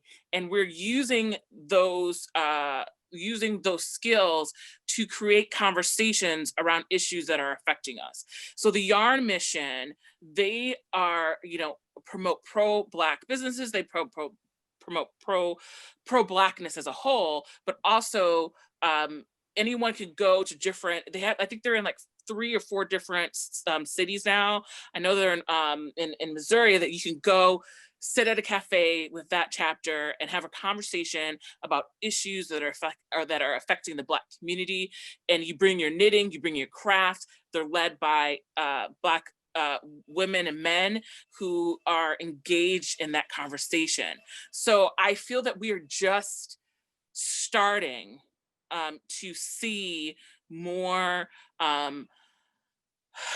Black and brown people using their craft and their talent to raise awareness of issues that are affecting us. And it's not just in the fiber arts, it's in graffiti art, it's in ceramics, it's in a whole bunch of mediums that you're seeing now that's being brought to the forefront. Please go ahead, Karen. Karen Hampton. I'm going to mention the Women of Color Quilters Network. Yes. Who right now have 7 exhibits for the year going on in Minneapolis. And that really, it's really one of the most magnificent things that, that they were able to step up and step in so fast. And really, it's really because it's under the leadership of Carolyn Maslumi. And that, for an organization that she founded in 1985, I believe, and really has been at the forefront of the African-American narrative in quilting for all of these years, and they exhibit internationally. Yeah, they're an amazing group. And there's also Sisters in Stitches. I bumped into one of the founders in Boston at one of the yarn stores, and they do work with prison inmates, mostly Black and brown men, and using quilting to tell their story about, not only the story of the privatization of prison and their experience in prison, but about their life and how they got there, right? And so it's a conversation piece. So when people see a quilt, it is a conversation piece about why the injustices within this in our justice system, and for Black and brown men and women, but predominantly Black and brown men. So I mean, I just feel like we're in the last 10 years, men and women of color are now saying, you know, I've had enough. I want to use my craft to move the needle, not only just the conversation, but hopefully to engage people to understand the policies and the, you know, also like the systematic racism that has existed for hundreds and hundreds of years. So I want to jump back in for a minute, because I think one of the things that is that a lot of this stuff has been going on, but it's been going on small within community because it has not been safe. Because people of color have not felt safe and secure in terms of the dealing with the predominant culture. And so they've worked in small communities and have made their craft. And I think that, you know, that really what we've seen is an allyship that's built, that's really come about. And that's where trust is starting to really come through.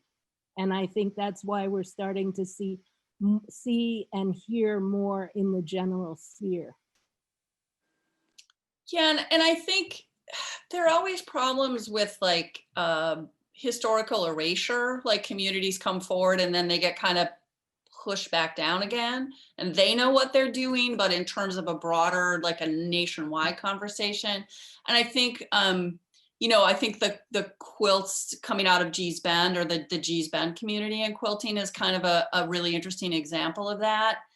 That the first time those quilts really kind of hit a kind of a big public stage was actually during the civil rights movement, when they were auctioned. There were a couple of very influential auctions in New York. They were sold in New York City to raise money for the civil rights movement. And that wasn't on the scale of something like, you know, being exhibited at the Whitney Museum of American Art. But they had this kind of vogue, and then they kind of became less fashionable, and then they became fashionable again, and they keep getting sort of redefined, like what they are. But the tradition on the ground has kept going, you know, and then it keeps getting written into and written out of like a larger narrative of American culture. And I think that that's something that,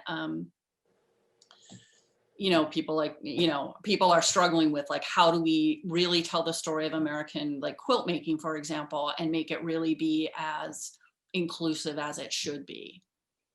I think that the women of Gee's Bend, that one of the things that's happened there over time is it's been outside forces advocating for them.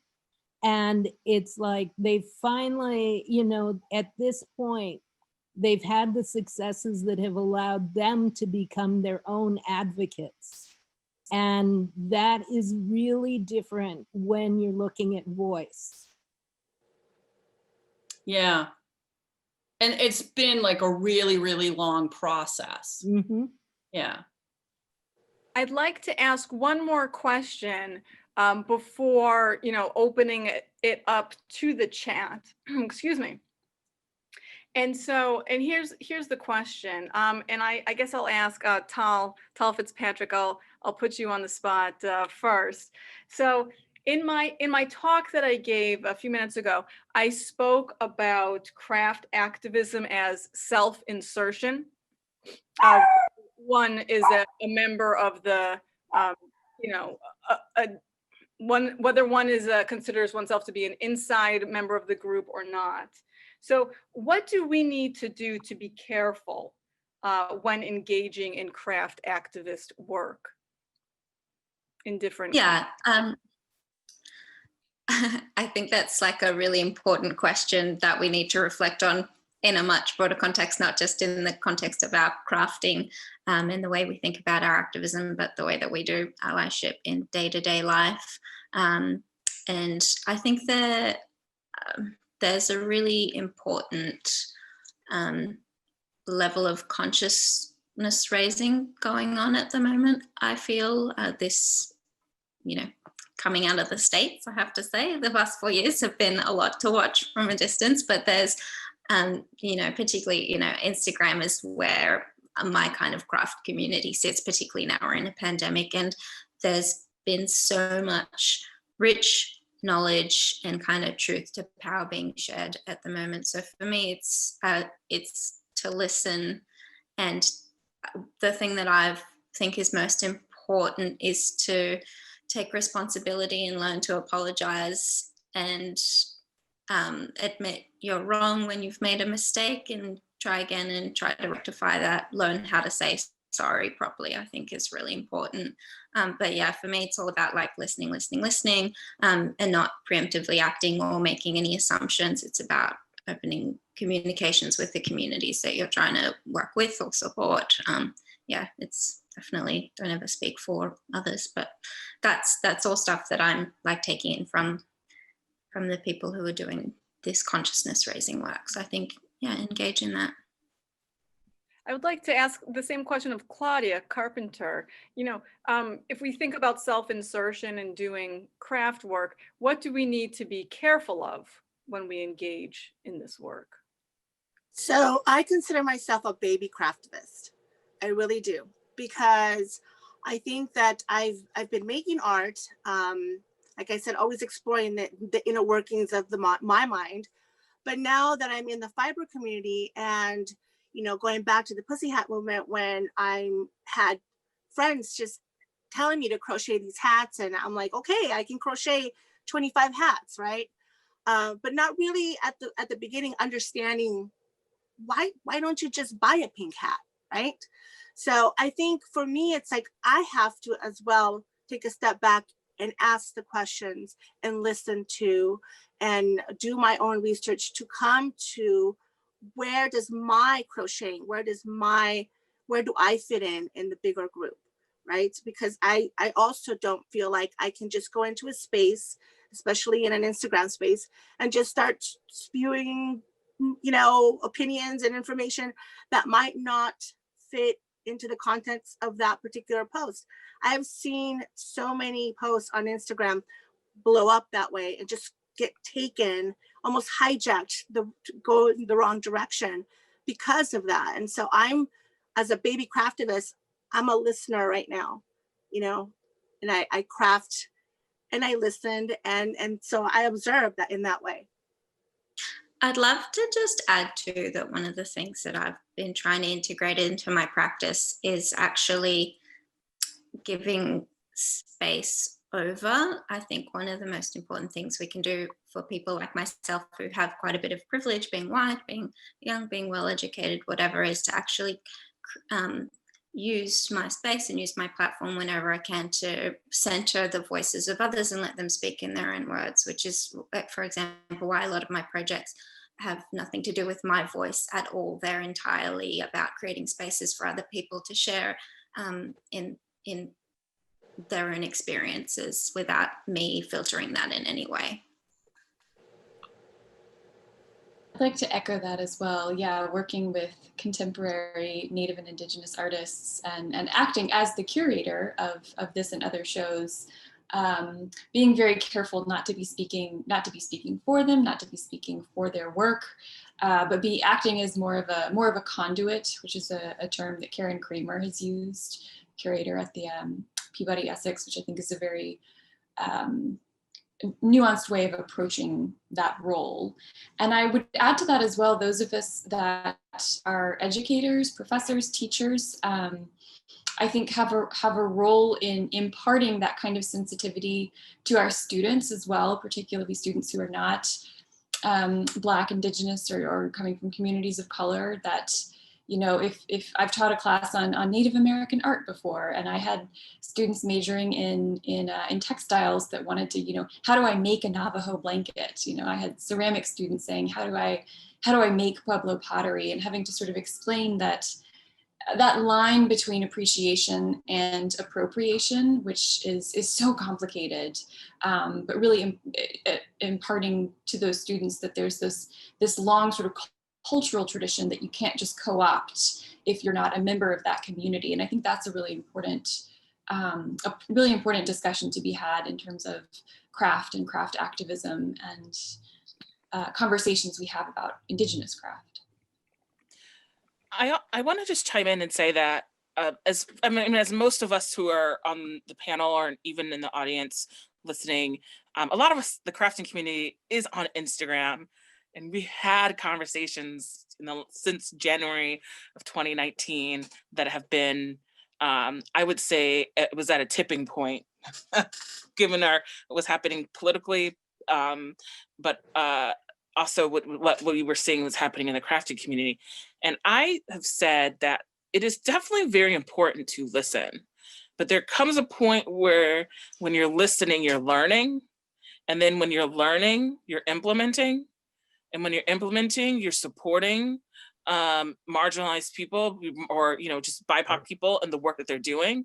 And if you're listening and you're learning and you're implementing, you learn to step aside and to help elevate those voices, whether it's someone in publication or if you're teaching as like a knitwear designer or whatever, and the organization comes to you and they say, we're doing this retreat out in such and such mountains, and we'd love to have you come and teach. And you say, you know what, thank you for offering that space opportunity for me, but there's so-and-so who's a great designer who does indigenous work, X, Y, and Z. You should have them go. It's one of the other things about the conversation that we had on Instagram that I saw last year was we were moving in the right direction and then it got derailed. And when we talk about it going in all different conversations, people were losing focus at what the core, there was a lot that actually did come out of it, right? When we talk about craftivism, I feel like in 2019, Instagram crafting community elevated their craftivism. But I also noticed, particularly white women, I was in New Zealand in September, and I came back from September. A lot of them would say, I'm learning, I'm listening, and it was repeated. And it was conversations that were getting really heated, right? They were listening and someone says something and it's not done right. And social media, it's really hard to really know what a person's body language is or their tone through social media. And so people make interpretations by what they see, and they don't necessarily use critical thinking, or they just react. Social media allows you to react without processing. So what I saw a lot of people as a defense mechanism was say, I'm learning, I'm listening, I'm here for you, I'm sorry. It was the same repeated words. And you have to ask yourself, was it really genuine? So I think that actually can be very, very harmful within itself. There comes a point when you're listening and you have to turn that listening into actually implementing and then giving up space to someone else who needs it, who deserves it. Yeah. Anyway.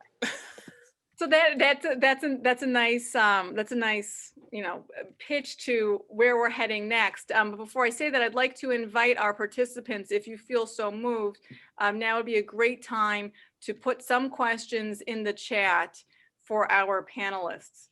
And as you all are working on doing that, I would like each of the panelists to please share an example of historic or contemporary artistic or craft work relating to activism that speaks to you personally. So that is not a project that you are involved in, if it's a contemporary example. So like either historic or contemporary work of craft or artistic activism that speaks to you. May I start? Please. Okay.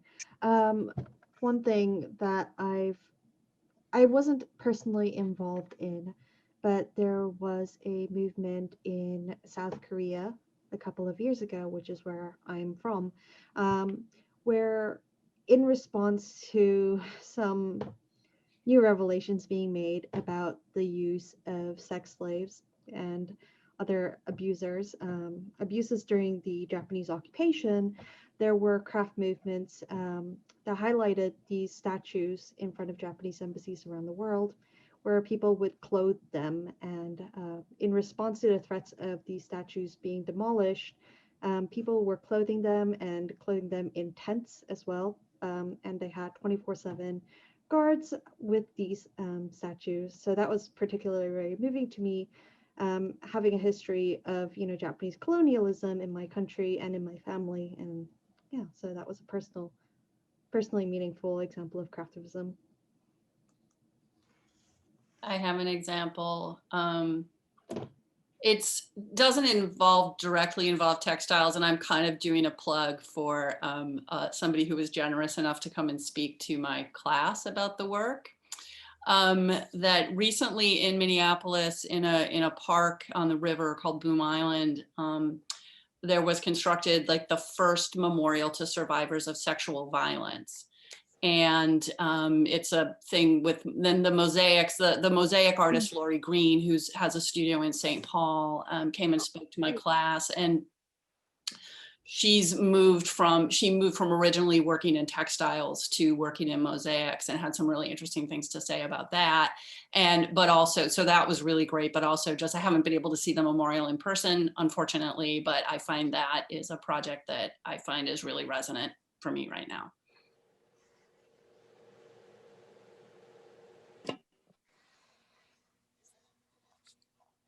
I also would like to share. Go ahead, Diane. So Candace English is the owner of The Farmer's Daughter, and she is Indigenous. She's from Montana. She's Blackfoot, and she does just really wonderful yarn. But as many of us, well, hopefully most of us know, that a lot of Indigenous women have been coming up missing and have not been found. And she has centered her work not only with the yarn, but she's started a nonprofit using her talent, her skills in the fiber arts to really raise money, which eventually started to a nonprofit organization, using her craft to raise awareness around this issue. And she's created products in the crafting community to not only that are nice to have, but also when someone looks at it, they're like, oh, the sisterhood, what's this? And she can create a conversation on what's going on. And I'm just really proud of her for what she's done, because she's really, for me, what I've seen, that has been a really important conversation in the Instagram community and the crafting community that's been going on.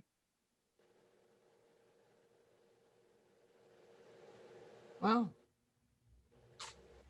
And I'd also like to take the opportunity to highlight the work of Natani Nota, who is, she's a member of the Navajo Nation, and a particular work of hers that I find very compelling these days is a series she actually did in 2017. It's called Making the Disposable Sacred.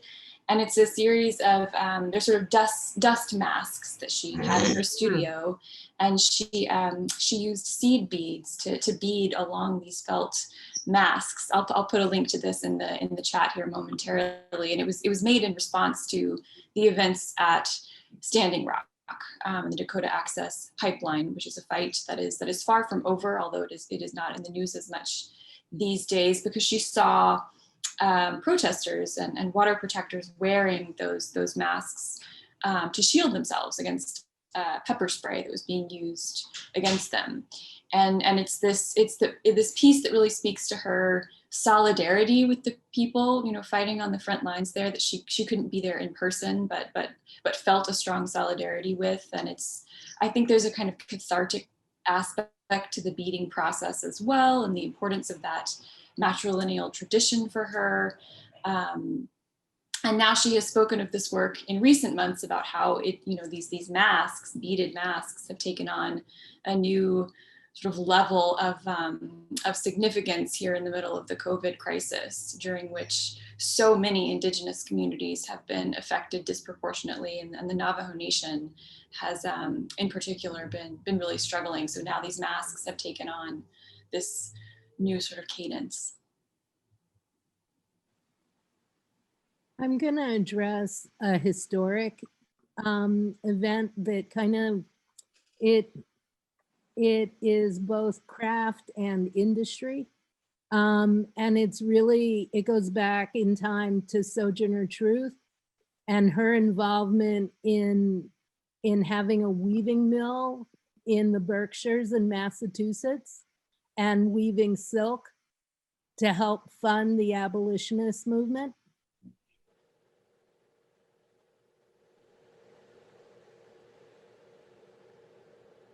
I'd love to share just about this Indigenous arts collective called the Jumpy Desert Weavers. They probably don't fit into like the craftivist frame as we think of it more narrowly, but in a broader sense of people using skills to empower their own communities and build kind of sustainable sources of income that also enrich their culture.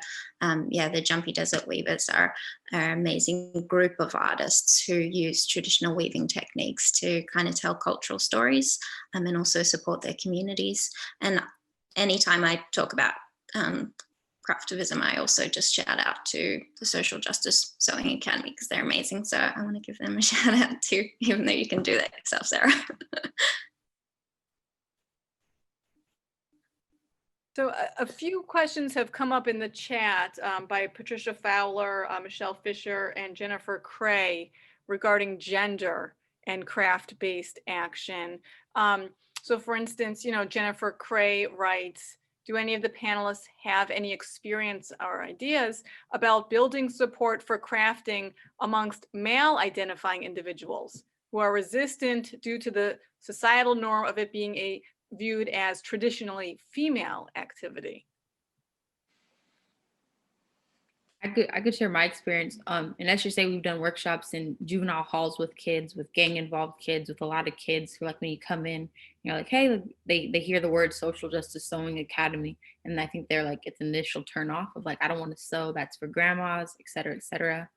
But I think for us, it just became a conversation of a learning experience on one, talking about gendered language and talking about, well, what does it mean? And so it's like, okay, so if this is your perception on who it is, let's show some other artists. I think oftentimes flipping it from like, okay, we're going to have a sewing circle, guys, to like, we're going to be textile artists, or even better, we're going to be like fabric artivists right now. I think sometimes just flipping the narrative to become more encompassing. I think sometimes kids aren't necessarily as analytical. I'm talking about like 18, like and under type, young people. I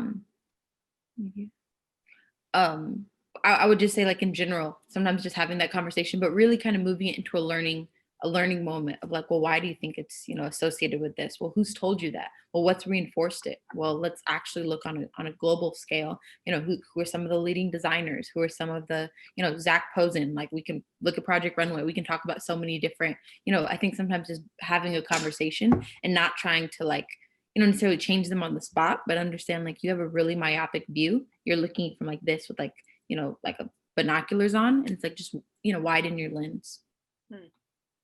There's an organization in the crafting community that's just gotten started, and I'm really looking forward to seeing what she does. But I know that it's called the Be Seen Project, and it focuses on BIPOC craftivists like makers. And she has, it's from Mindy Sona. She promotes their work, and there have been several men so far that she has highlighted in that space. And so, that's like a resource to go to. And I agree with what Sarah is saying, like, just having that conversation, pointing people out, and also looking at like the Be Seen Project is another area you can go to point to say like, see, this person is male, does crafting, or he's a craftivist. Like they're starting to see that kind of conversation happen. But I think it's a lot of work that we still have to do around that. It's a lot of work. Well, and I think maybe Rose Simpson made this point a little bit too, that there's a certain amount of work to do about questioning like the association of some crafts as being just male domains, from tattooing to, car painting to whatever.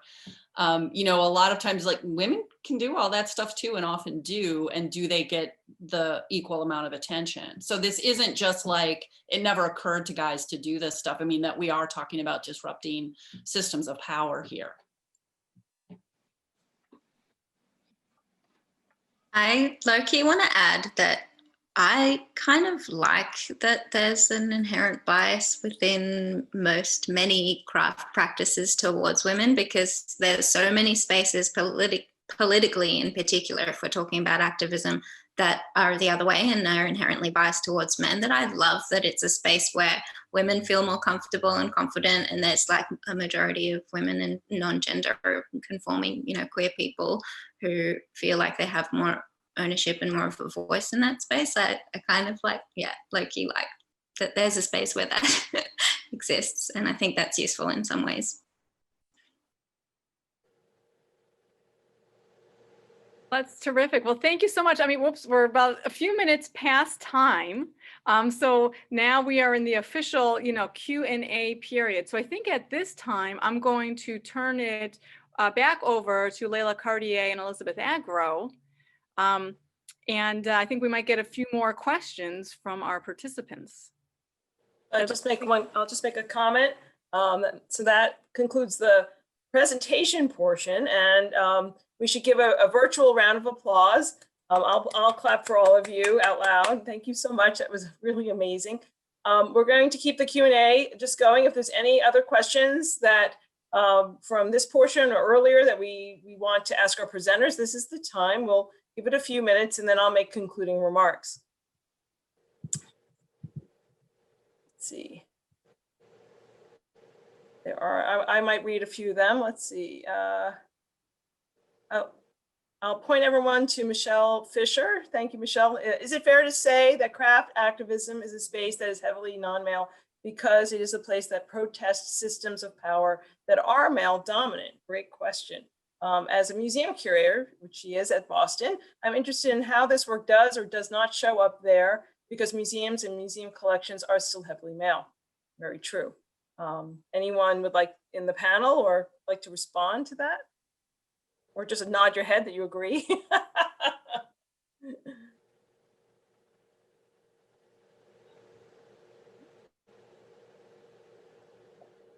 With lots of compliments, saying wonderful discussion and thank you.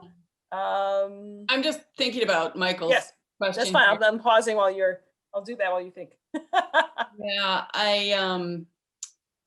it's one of the things, and that I know this is something that we've talked about, like some of these panelists have talked about this before, like the level of like excitement about the Pussyhats, and then the sort of the pushback, and where it started getting critiqued and the flaws within that project got pointed out. And I still feel a little bit like the critiques are totally valid, but I also think that there's a level where there's a certain kind of piling on, because obviously if women did it, they must have done it wrong. And I'm just, maybe that's like a super stupid thing to say. But that's been a very interesting thing for me to look at and like kind of sit with that and think about how my opinions about that have changed over time. And that's been something that at least some museums, I know like Beth McLaughlin from the Fuller Craft Museum is here with us today. And I know they've collected Pussyhats, and Victorian Albert has collected Pussyhats. So like those things are kind of getting into museum collections, but quilts and all that, I don't know. Yeah, I don't know. Well, I mean, the Philadelphia Museum of Art has a very large quilt collection, and one could have they been. I mean, I am not a quilt expert, and I will not. I'm just making a broad comment.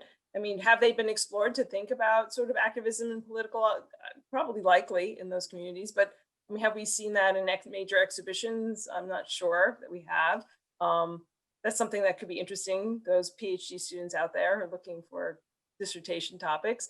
Looking backwards, looking forwards, and looking to today, what's going on in that medium.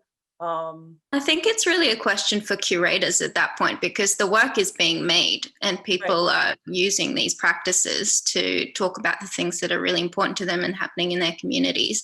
But yeah, the question is curatorially, who's making space for that and who's collecting that? So I know that here in Australia, like the Universal Declaration of Human Rights quilt project, for example, was collected by the Museum of Democracy, and I've had quite a few. There's that's in Canberra, and I've done some projects with another Museum of Democracy in Adelaide. But that's almost like that's again sitting it outside that kind of fine art or art space. So it's not sitting in a art collection, it's sitting in like a historical, political kind of context. And I think that's an interesting question for curators. Absolutely. And it's interesting, you know, in our museum, those collections reside with the Costume and Textiles department. So it's like, it's also a medium, has medium specificity where it gets lodged and potentially log jammed and not looked at in this way we're discussing it today, you know, which is a problem of how museums are formed on the inside, what you don't see, right? Okay, here's a wonderful comment from Karen Macker. Something in these discussions that we aren't necessarily articulating, but worth mentioning, is how craft has always been a place to interrogate how class manifests in cultural production. And I think that is a very good point. And lots of things in the chat. That is something that I mentioned in the book that I was, you know, that Hinda put together, the Crafting Dissent. You know, I mentioned that before, that like you're starting to see this the cultural shift where, you know, people of color are doing it for leisure, but at the same time, you know, that like the class divide and whatnot that crafting can be. And that conversation has not stopped. It's still going on, particularly in the Instagram crafting sphere, where we talk about the affordability of craft and who can do it and whatnot. And Right. it's, you know, a lot of it boils down to equity and capitalism. And it's something that we need to, you know, to discuss a little more. I just wanted to just chime in. Felicity talked about the Pussyhat movement, and I think, you know, for her assessment, I think that that's great and something that I had thought about as well when we were doing the Empower People project, which was the purple bandana. You know, we Casapinka, who's a knitwear designer, and we had a conversation right after the murder of George Floyd that we wanted to bring the crafting community together so they can get out and vote. And there's, you know, there are 4 founders and like and 7 or 8 contributors, and I think 8 out of 11 of us are BIPOC, and we were very. I think the Pussyhat movement was like out of like grassroots spur of the moment, out of rage and anger of the results of 2016. And here you have the Empowered People project that was actually thought out a little bit more. And there was a call to action. There was you know, the color had a meaning. It was going to be a hat. Was it going to be a bandana? What were the expectations? And how it grew.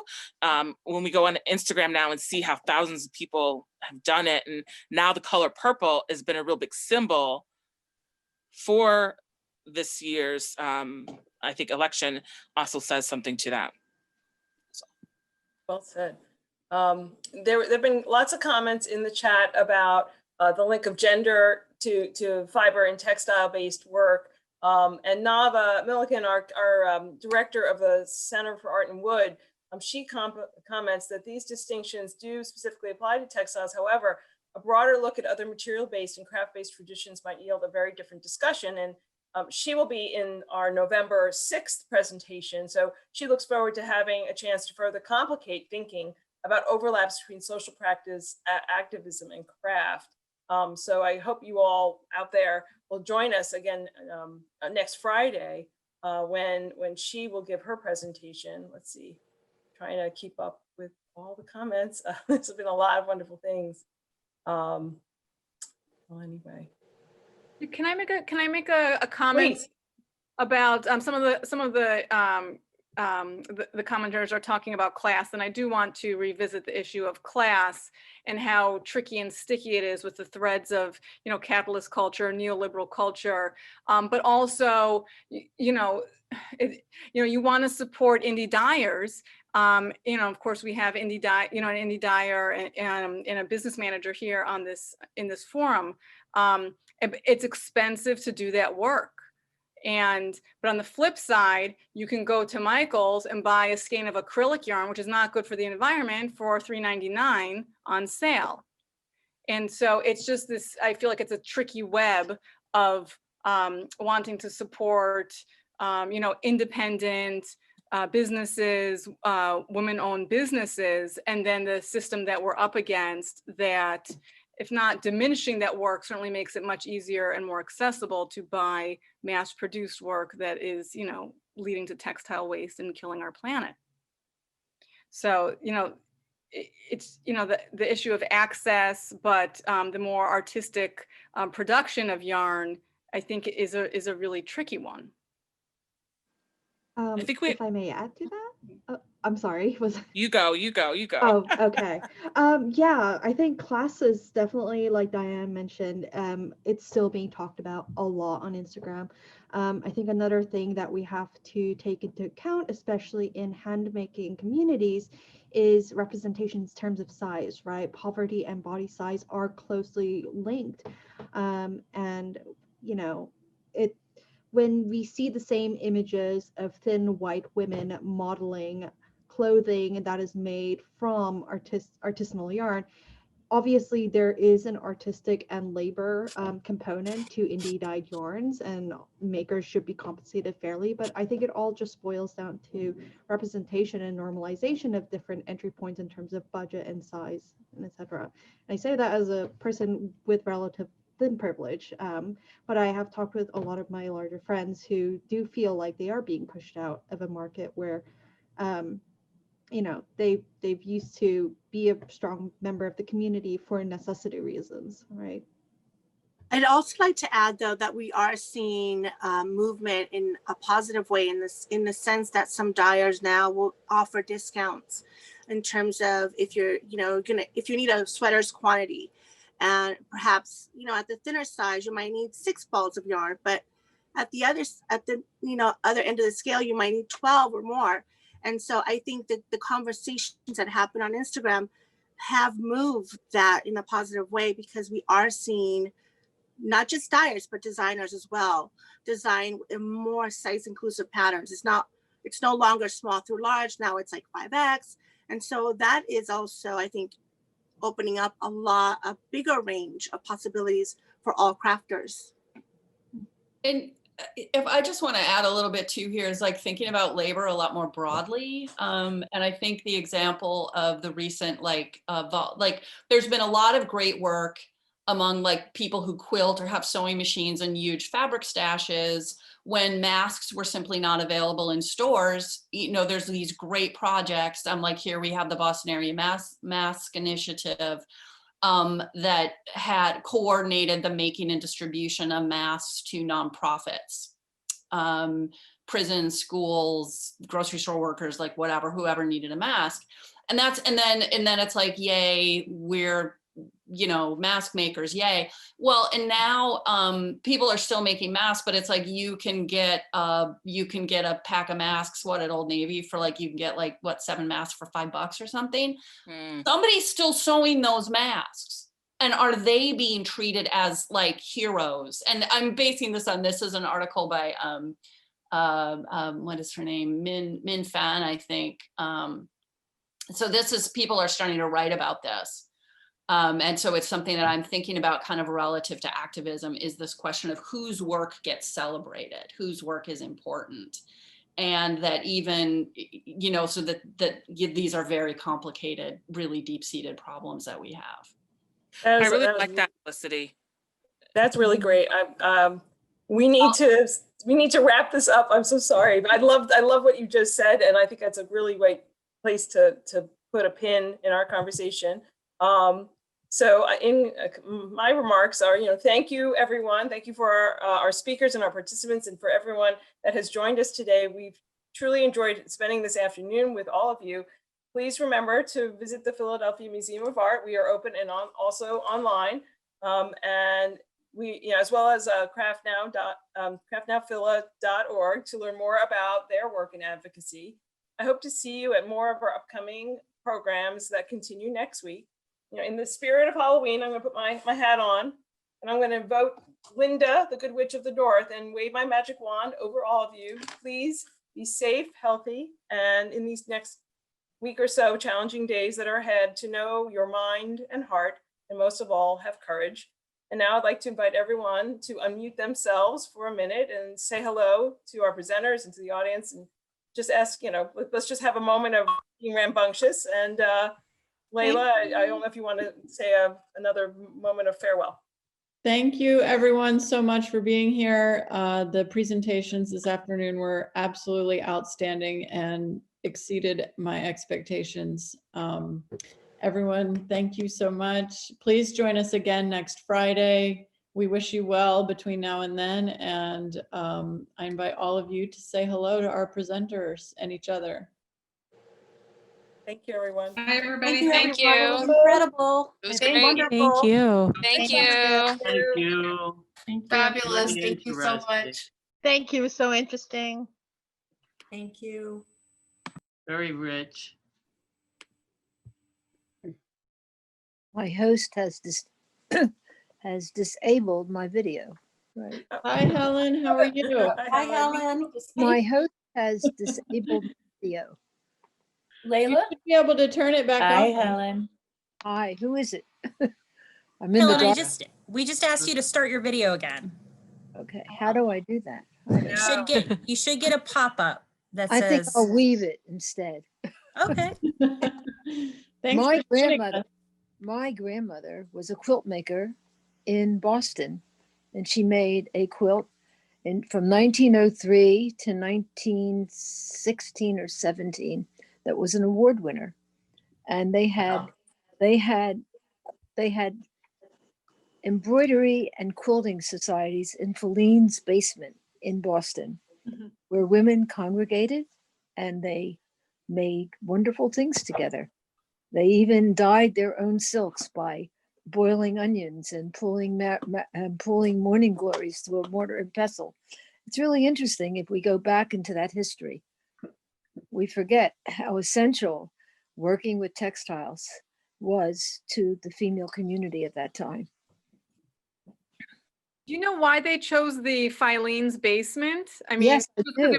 the location was convenient, or is No, it? because Filene's gave them the basement in order to meet, and they would meet there. Like, was that in like downtown crossing area? Like, I missed Filene's.